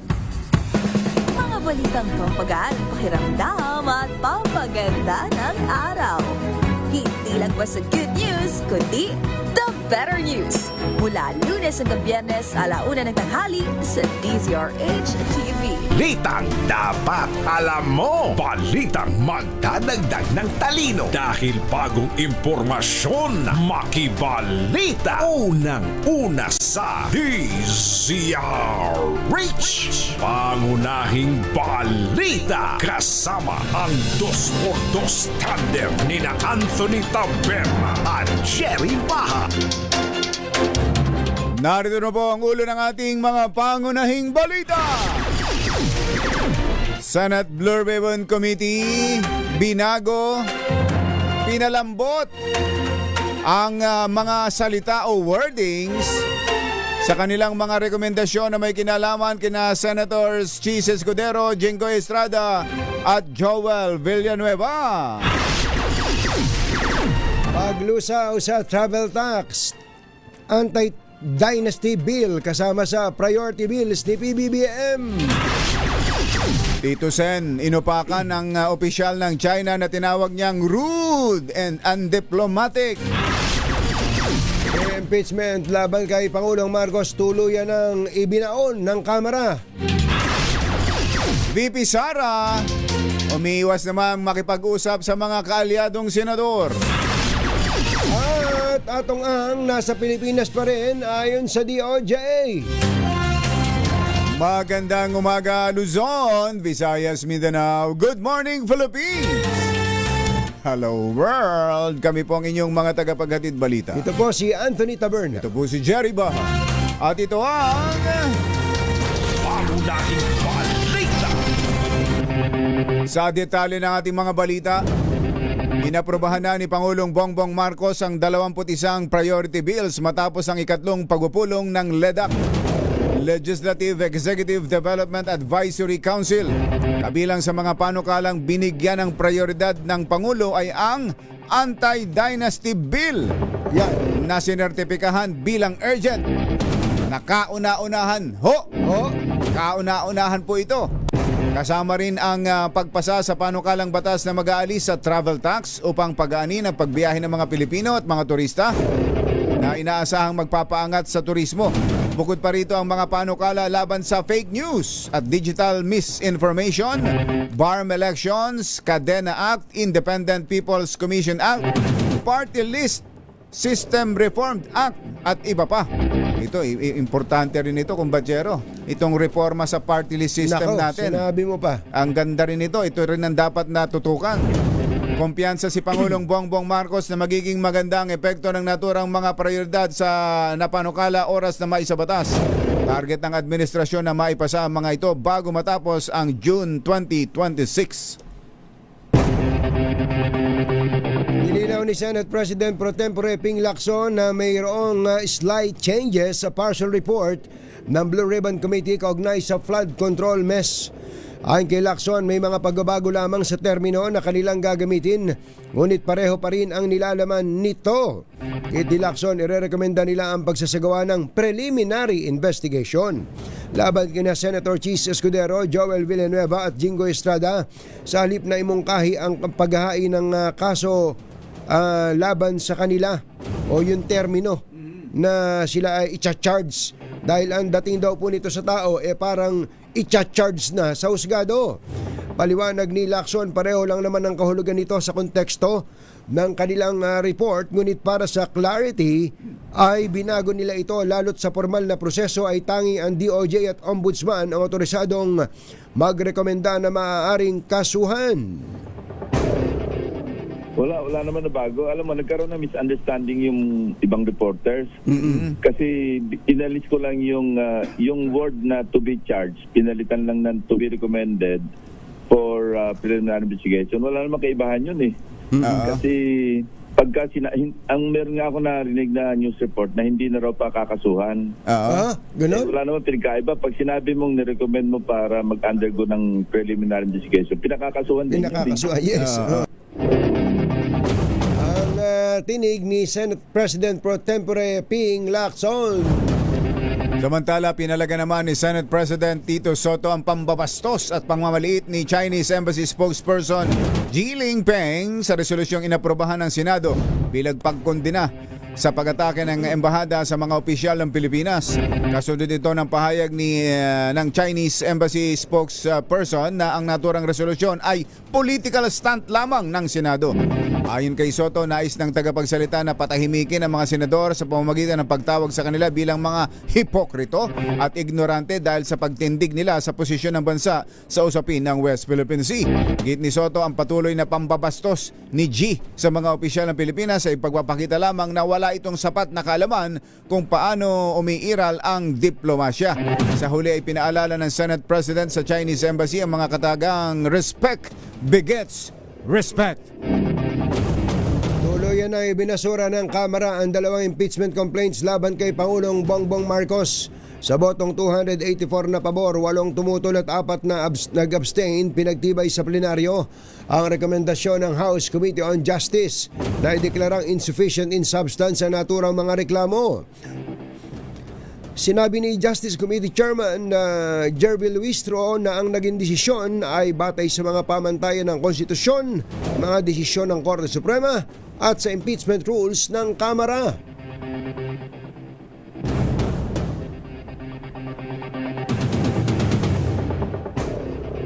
Yan po ang tinig ni Congresswoman Jerby Luistro ng Batangas. Linaw Malinaw, iba tayo eh.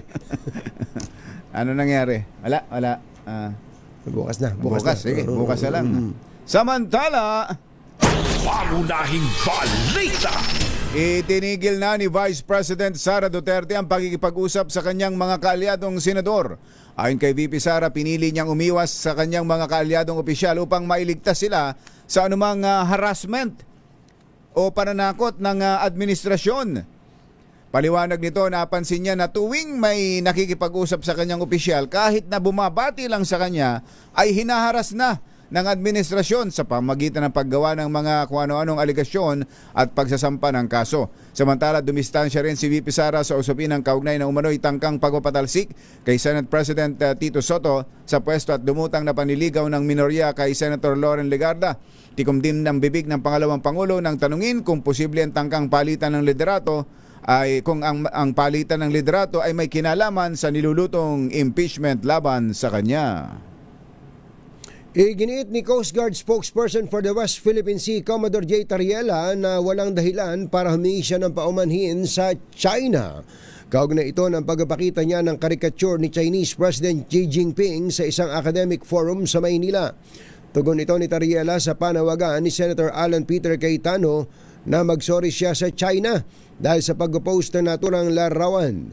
Paliwanag ni Tariela, naganap ang presentasyon sa loob ng silid-aralan at saklaw ng academic freedom at freedom of expression at hindi ito opisyal na pahayag ng gobyerno o press briefing. Nilinaw din niya na ang mga opisyal na briefing ng PCG ay nakabatay sa aktwal na larawan at video ng mga insidente sa West Philippine Sea at hindi sa mga ilustrasyon. Samantala, inihayag din ni Tariela na ikinagulat niyang hindi nananawagan ng paghingi ng paumanhin ang senador sa China sa kabila ng umano'y panliligalig ng Chinese Coast Guard laban sa mga mangingisdang Pilipino at sa mga resupply mission ng bansa. Samantala, pumanaw na si dating House Speaker Joe De Venecia kahapon, February 10, sa edad na 89. Kinumpirma mismo ng pamilya ng yumaong former House Speaker ang malungkot na balita. Sa loob ng mahigit 6 na dekada, inilaan ni De Venecia ang kanyang panahon at lakas sa pagsisilbi sa bayan bilang mamamahayag, diplomat, entrepreneur, mamabatas at global advocate para sa kapayapaan. 7 termino siyang nanungkulan sa Kamara kung saan 5 termino rito ay bilang House Speaker, dahilan kaya tinagurian siyang longest serving speaker sa post-war Congress. Naniniwala si Justice Secretary Frederick Vida na nasa Pilipinas pa ang puganteng si Charlie Atong Ang na naharap sa patong-patong na kasong kidnapping at serious illegal detention kaugnay sa pagkawala ng mga sabongero. Sinabi ni Vida na wala sa record ng immigration na nakalabas ng bansa si Ang pero hindi nila isinasantabi ang posibilidad na nakalabas ito ng Pilipinas dahil meron itong kakayanang gawin kung ano ang gugustuhin ito. Tiniyak naman ni Vida na hindi tumitigil sa paghahanap ang mga otoridad sa puganteng may 10 milyong pisong patong sa ulo. Una nang sinabi ng Cambodia's Ministry of Foreign Affairs na wala sa kanilang bansa si Ang matapos ang ulat na posibleng ito ay nasa Cambodia. 7:34 ang ating oras. Magbabalik pa rin ang mga pangunahing balita. This time check is brought to you.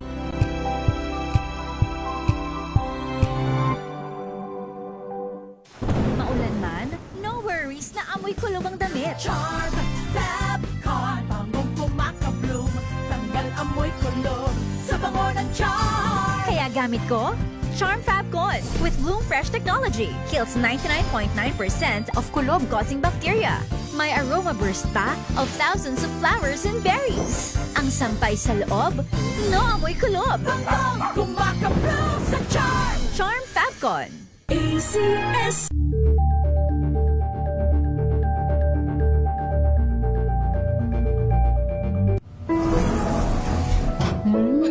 Amoy forever. Amoy LQ. Amoy New Caleb Berry Blooms. Amoy kala, amoy good vibes.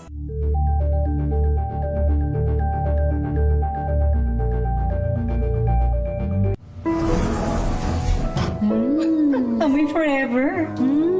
Amoy LQ. Amoy New Caleb Berry Blooms. Amoy kala, amoy good vibes.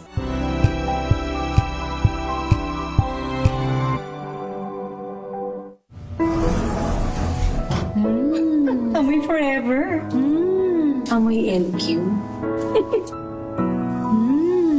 Amoy Nutella Berry Blooms. Amoy kalat, amoy good vibes.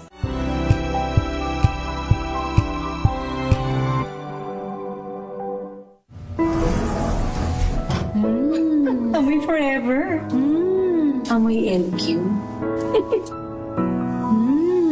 Amoy Nutella Berry Blooms. Amoy kalat, amoy good vibes.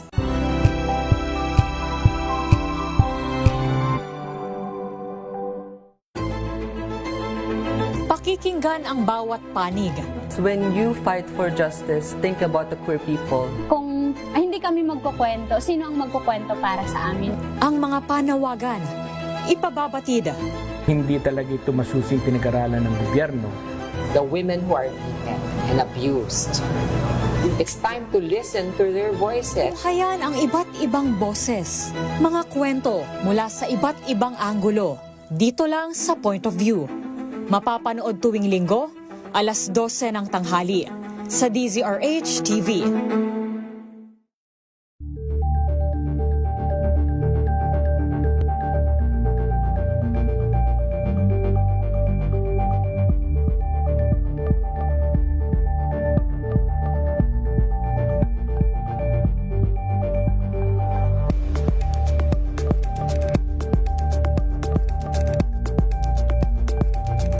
Curious ka ba sa maraming bagay? Kami na ang bahala dyan. Aalamin, tutuklasin at bibigyang linaw namin ang mga katanungang bumabagabag sa inyong isipan. Sa programa kung saan ang bawat sagot ay galing lamang sa mga eksperto. Ang Expert's Opinion, tuwing linggo alas 3 ng hapon, dito lang sa DZRH TV.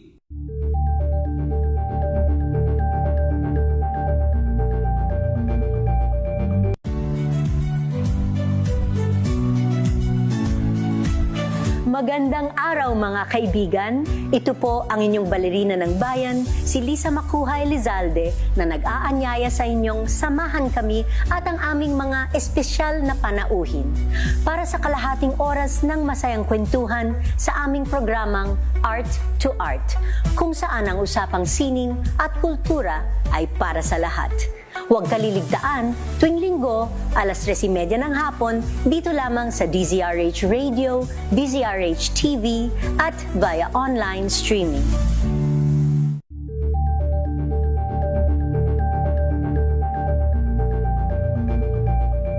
Alamin ang mga maiinit na isyung pambayan, mga balitang kailangan mong malaman, usapin sa pamahalaan, politika, ekonomiya at kabuhayan. Ito ang mga dapat mong malaman, pakialaman at Kumbachero, pagka bilis ang usapan, kasungit naman. Kakapitao 35 anyos pa lang kasungit-sungit na. Pag bilis ang usapan, parang walang katapusan yan, ano? Ang hirap yung iba-iba babayaran mo, iba-iba pupuntahan mo, iba-iba due date kung saan ka talaga mapapadpad. Oo, aminin natin mga kumbatsero, sayang oras, sayang pamasahe. Pero ngayon, hindi na kailangan yan. Meralco, current or overdue, pati PLDT, Signal, SSS, PhilHealth at Pag-ibig, lahat yan nasa Bayad Centers, Bayad Agents at Bayad Partners na malapit sa inyo. Kainam naman pala, isang lakad, bayad na lahat. Abay, tipid na sa pamasahe, tipid pa sa oras. Yan ang praktikal. Yan ang diretso serbisyong hindi ka na paikot-ikutin. Aba, oo. At kung bayad ang pag-uusapan, yan yung dating Bayad Center. Abe, 28 years na nating kaagapay tayo mga Pilipino sa mga bayarin yan. Kaya basta bills payment, piliin mo ang tatak na matagal na. Tatak Bayad. Supervised by the Bangko Sentral ng Pilipinas. May mga follow-up tayo ha. May follow-up tayo doon sa sunog sa Mandaluyong at sa ICI. May follow-up tayo sa ICI. May ICI pa ba? May ICI pa pala. Pero bago yan, may nanalo na! Yo! At ang ating winner ay mula dyan sa Malabon. Ngayon! Pagbutihan mo dahil nakikinig sa atin ang Batang Malabon na si Customs Commissioner Ariel Nepomuceno. Aba. Batang Malabon yan. Talaga? RS6, Sherwin Alfaro. Go, go, go! Anthony Cherry, huling-huli nga natin na naka-tune in sa 2x2 ang cellphone. Itong si Kuya na ating winner ngayong umaga. Pangalan niyo po? Glenn Medalye. Si Kuya Glenn na taga dito sa Longos, dito sa Hito. Yan, hindi naman siya mukhang Hito pero dito tayo sa Hito Street sa Barangay Longos. Kasi lahat pala ng kalsada rito, isda. Opo. Bakit kayo napunta sa Hito? Dito po ako nag-stay. Kasi OFW po ako. OFW, saan ka nag-abroad? Sa sea base po, barko po. Barko, seaman siya. Kaya nga hito, di ba hito? Opo. Kaya isda. Isda ang Dahil- pangalan ng street. Oo, dahil sa seaman siya eh. Mahilig sa isda. Ayan. Mahilig ka sa isda? Opo. Mahilig ka rin sa DZRH? Kauna-unahan sa Pilipinas po yan. Bata pa ako, nagkikinig na ako ng DZRH. Ganun sana. Oo. At sino pa rin ang mga announcer sa DZRH? Anthony Taberna at Jerry Baha. Opo. Tingnan yung mikropono. Opo. Okay, dahil paborito mo si Anthony Taberna at Jerry Baha, meron ka 1,000 pesos! Yay! Salamat sa DZRH at sa 2x2, Anthony Taberna at Jerry Baha. Thank you. At pag nasagot mo pa yung ating word of the day, makukuha mo yung ating medium component. Opo, goat ang word of the day ngayon. Yun. Goat. Sa English, kaliwa. Yan, sa British English, kaliwa. Or sa Spanish, izquierda. Ayan, kaliwa. Pag kanan naman,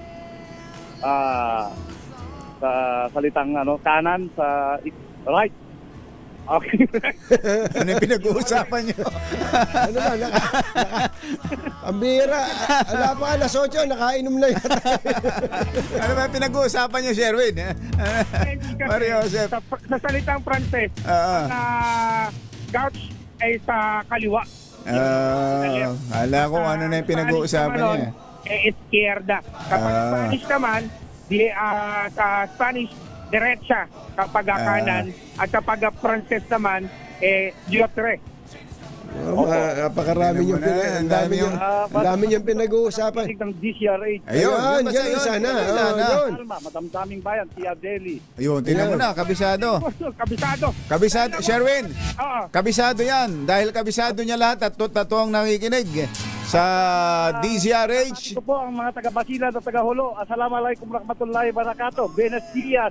Ayun. Aba, tingnan mo nga naman. Ang taga-Ilocos. Aba. Nagbigat na bigat na apaw. Kompleto, ano? Grabe. Galing. At talagang masugid akong tagapakinig. Lalo na aking mga kapatid na sundalo dyan sa Armored Battalion sa Lamitan, Basilan. Sundalo. Si Sergeant Bren Medalye.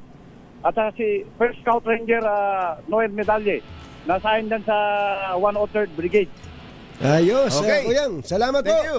Dahil nakuha mo yung ating word of the day, meron kang medium component atid ng Astron Appliances, alagang Astron, alagang maaasahan. Available po sa lahat ng inyong paboritong appliance center sa buong bansa. At syempre meron ka ring medium component. Meron ka ring medyo natin atid ng ATS at ng DZRH. At ang pinakamalaki, pinakabago, pinakamabango, ang Private Fabric Conditioner, Korean Strawberry Bloom Detergent Powder with stain-away formula, 2 kilo yan, kaya kahit gano'ng karaming labahan, ubos yan! Maraming pong salamat sa DZRH at sa 2x2 na programa kay Anthony Taberna at Jerry Baha. Pagkakas kayo ng Panginoon. Mabuhay! Manalo ng 1,000 pesos sa akin tumutok sa DZRH. Baka na susunod natin winner sa DZRH Malakas promo at sa atin ng Pride Detergent. Aris number 6, Sherwin Bata Alfaro DZRH. Una sa Pilipinas, una sa Pilipino. Thank you. Sherwin, itutuloy si Marpon Salan na hindi pa ngayon, hanggang ngayon daw hindi pa sila, wala pa raw, koleksyon. Wala pa nagbabayad, hindi pa nababayaran ng maraming kontraktor sa DPWH. Sabi na lang natin yan, paalala natin kay Secretary Vince. Secretary Vince Dizon. Ang sabi na lang kay Sherwin, itong si Sherwin talagang pag-asa.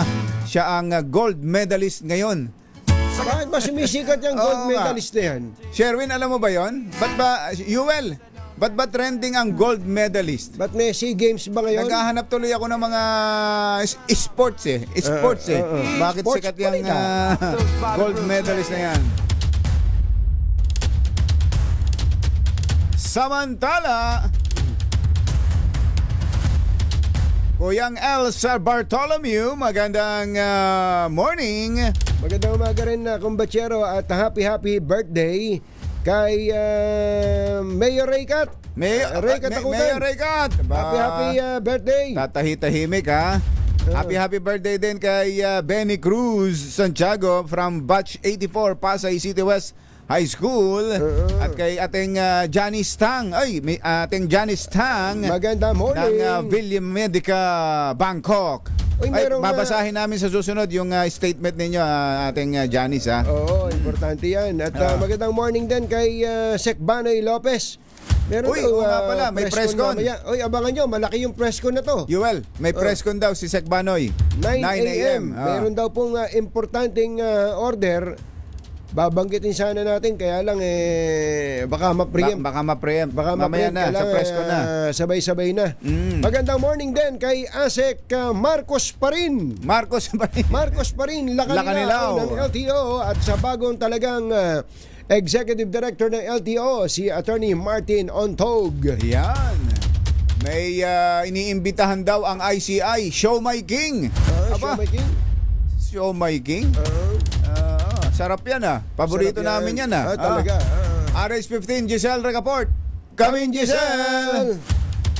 Jerry Katunying ipatatawag ng Independent Commission for Infrastructure ang showmaking entrepreneur na si Jonathan Payawalso at business partner niyang si Carlito Macadangdang na kinakaladkad ngayon sa anumalaya sa flood control.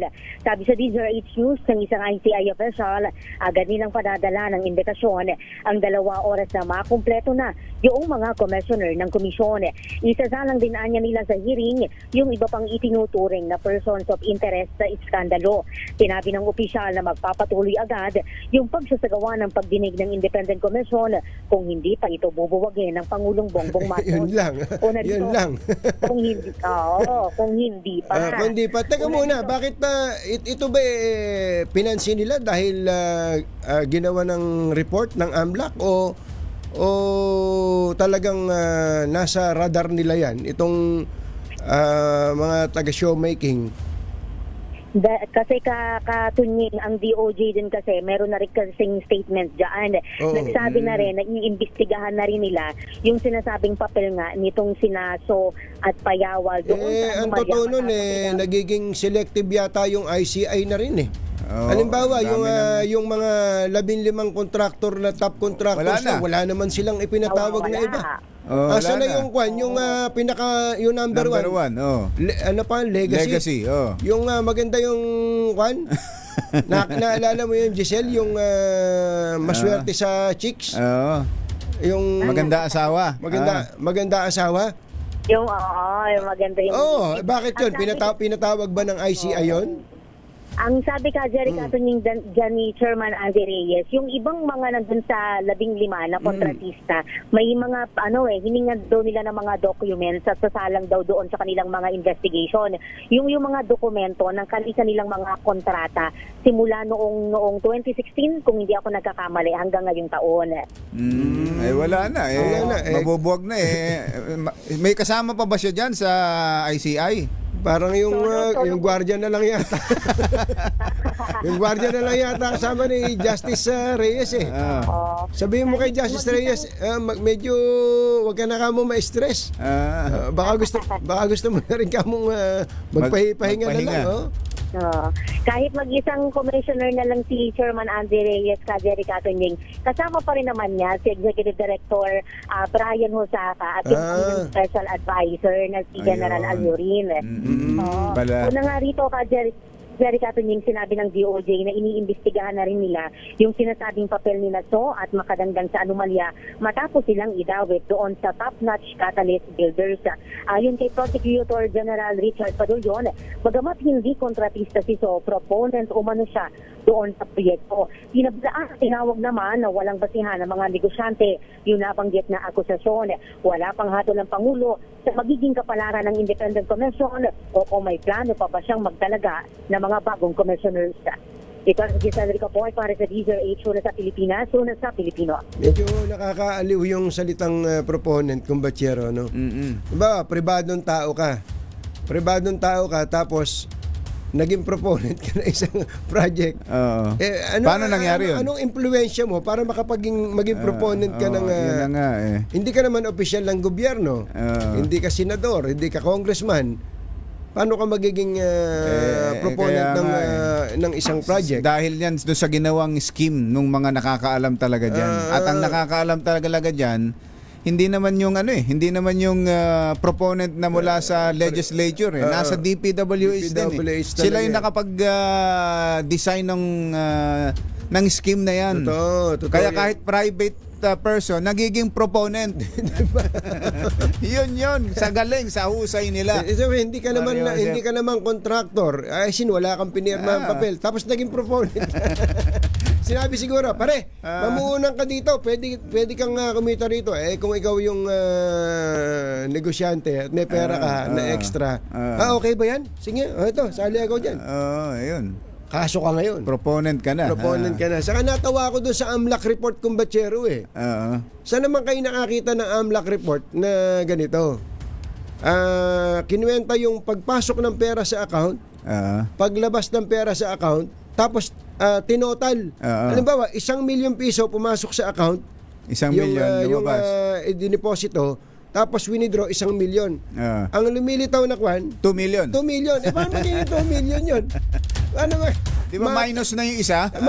Matatawa ka talaga sa para bagang ginagalit natin ng tao sa pamamagitan ng nakalululang mga numero. Yan na nga. Ganun na nga. Ay, nako. Eto, may mga nasugatan daw sa sunog dyan sa Mandaluyong, RH52 Enyel Parosa. Kami na Jel! 4 ang sugatan, Jerry at Anthony, dito sa kasagsagan ng sunog sa Barangay Addition Hills, lungsod ng Mandaluyong. Yan ang kinumpirma ni BFP Mandaluyong Operations Chief Fire Inspector Brian Tilila. Matapos ideklarang fire out, ito nga po'y 6:30 ng umaga. Pero maliban sa mga nagtamo ng minor injuries, pasintabyo sa mga nag-aalmusal at mga furdad, 2 aso at 1 pusa ang walang buhay. Naku at po. nainipon dito sa tabi ng apektadong area. Mga nadamay ito sa sunog, may isa pa tayong nakita na sugatan na Hindi nasunog yung mga pusa at aso, pero na-suffocate. Suffocate, may nakita tayo isang sugatan na pusa. Nalaktos siya pero buhay naman. Yung pusa talaga nakapanlulumo. Pakinggan natin si Fire Inspector Brian Tilila. Then sa injured naman po, meron po tayo nakita lang 4 na injured na, pero mga civilian po siya lahat. Kanilang mga injuries minor lang naman po, is more on abrasions, burn, at saka yung isa po animal bite lang. Animal bite. Habang nire-rescue niya po yung kanyang pet na aso, medyo naging hostile kaya kinagat po yung meron. Nagkaroon din ng bahagyang kumusyon dito kanina ng may damputin itong barangay na posibleng saniyo man ng sunog. 2 lalaki ang kinu-question ngayon ng pulisya makarang makitaan ng kandila sa kasagsagan ng pag-apula kanina sa apoy. Nasa 100 pamilyang tinatayan na wala ng tirahan pero swerteng hindi naman nadamay ang Andres Bonifacio Integrated School na katabi lamang ng nasunog na residential area. Ako si Edniel Parrosa, DZRH. Una sa Pilipinas, una sa Pilipino. Thank you! Ito, nag-message sa atin si Sir Jomay Paroco. Ang pangalan pala nung hindi man lang kinumbida ng ICI, ay si Alex Abilido. Yun, siya nga Alex ng Abilido, Legacy. ng Legacy Construction. Sabi ni Boss Jomay, lives like royalty. Matindi pala. At sa report daw po, one of a handful of Filipinos who owns a house in the famous Malibu City in California. What? Alam nyo ba yung Malibu sa California?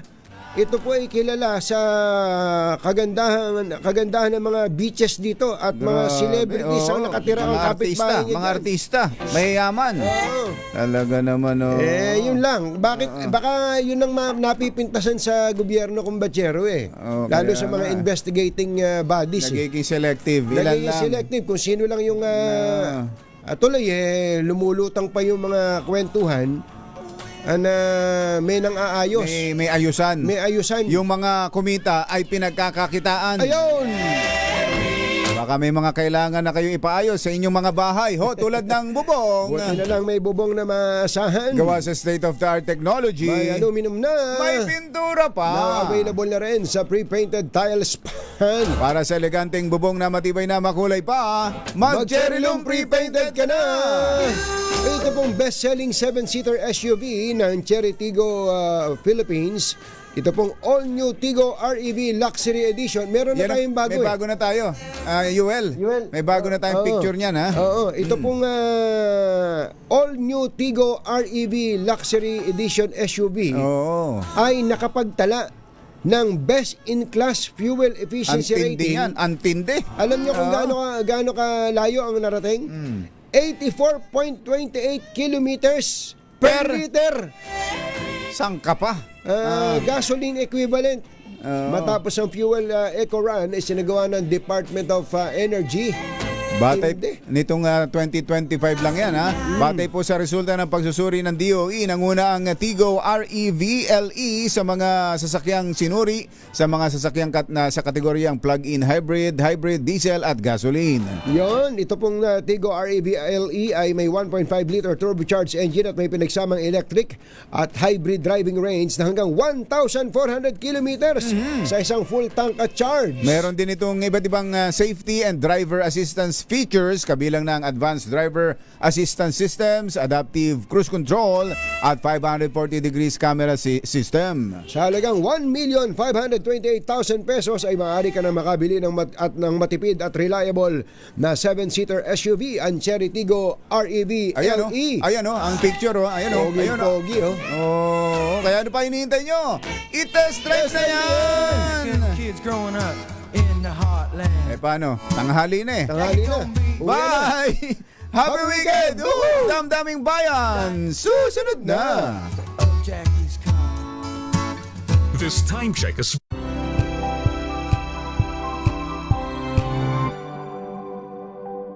sa loob ng 86 na taon, DZRH ang naging kaagapay ng mga Pilipino sa balita, sa serbisyo at sa bawat kwento. 86 na taon ng tiwala at sa mga darating pang taon, mas pinalakas at mas pinagtibay para sa Pilipino. DZRH, una sa Pilipinas, una sa Pilipino. Serbisyong tapat.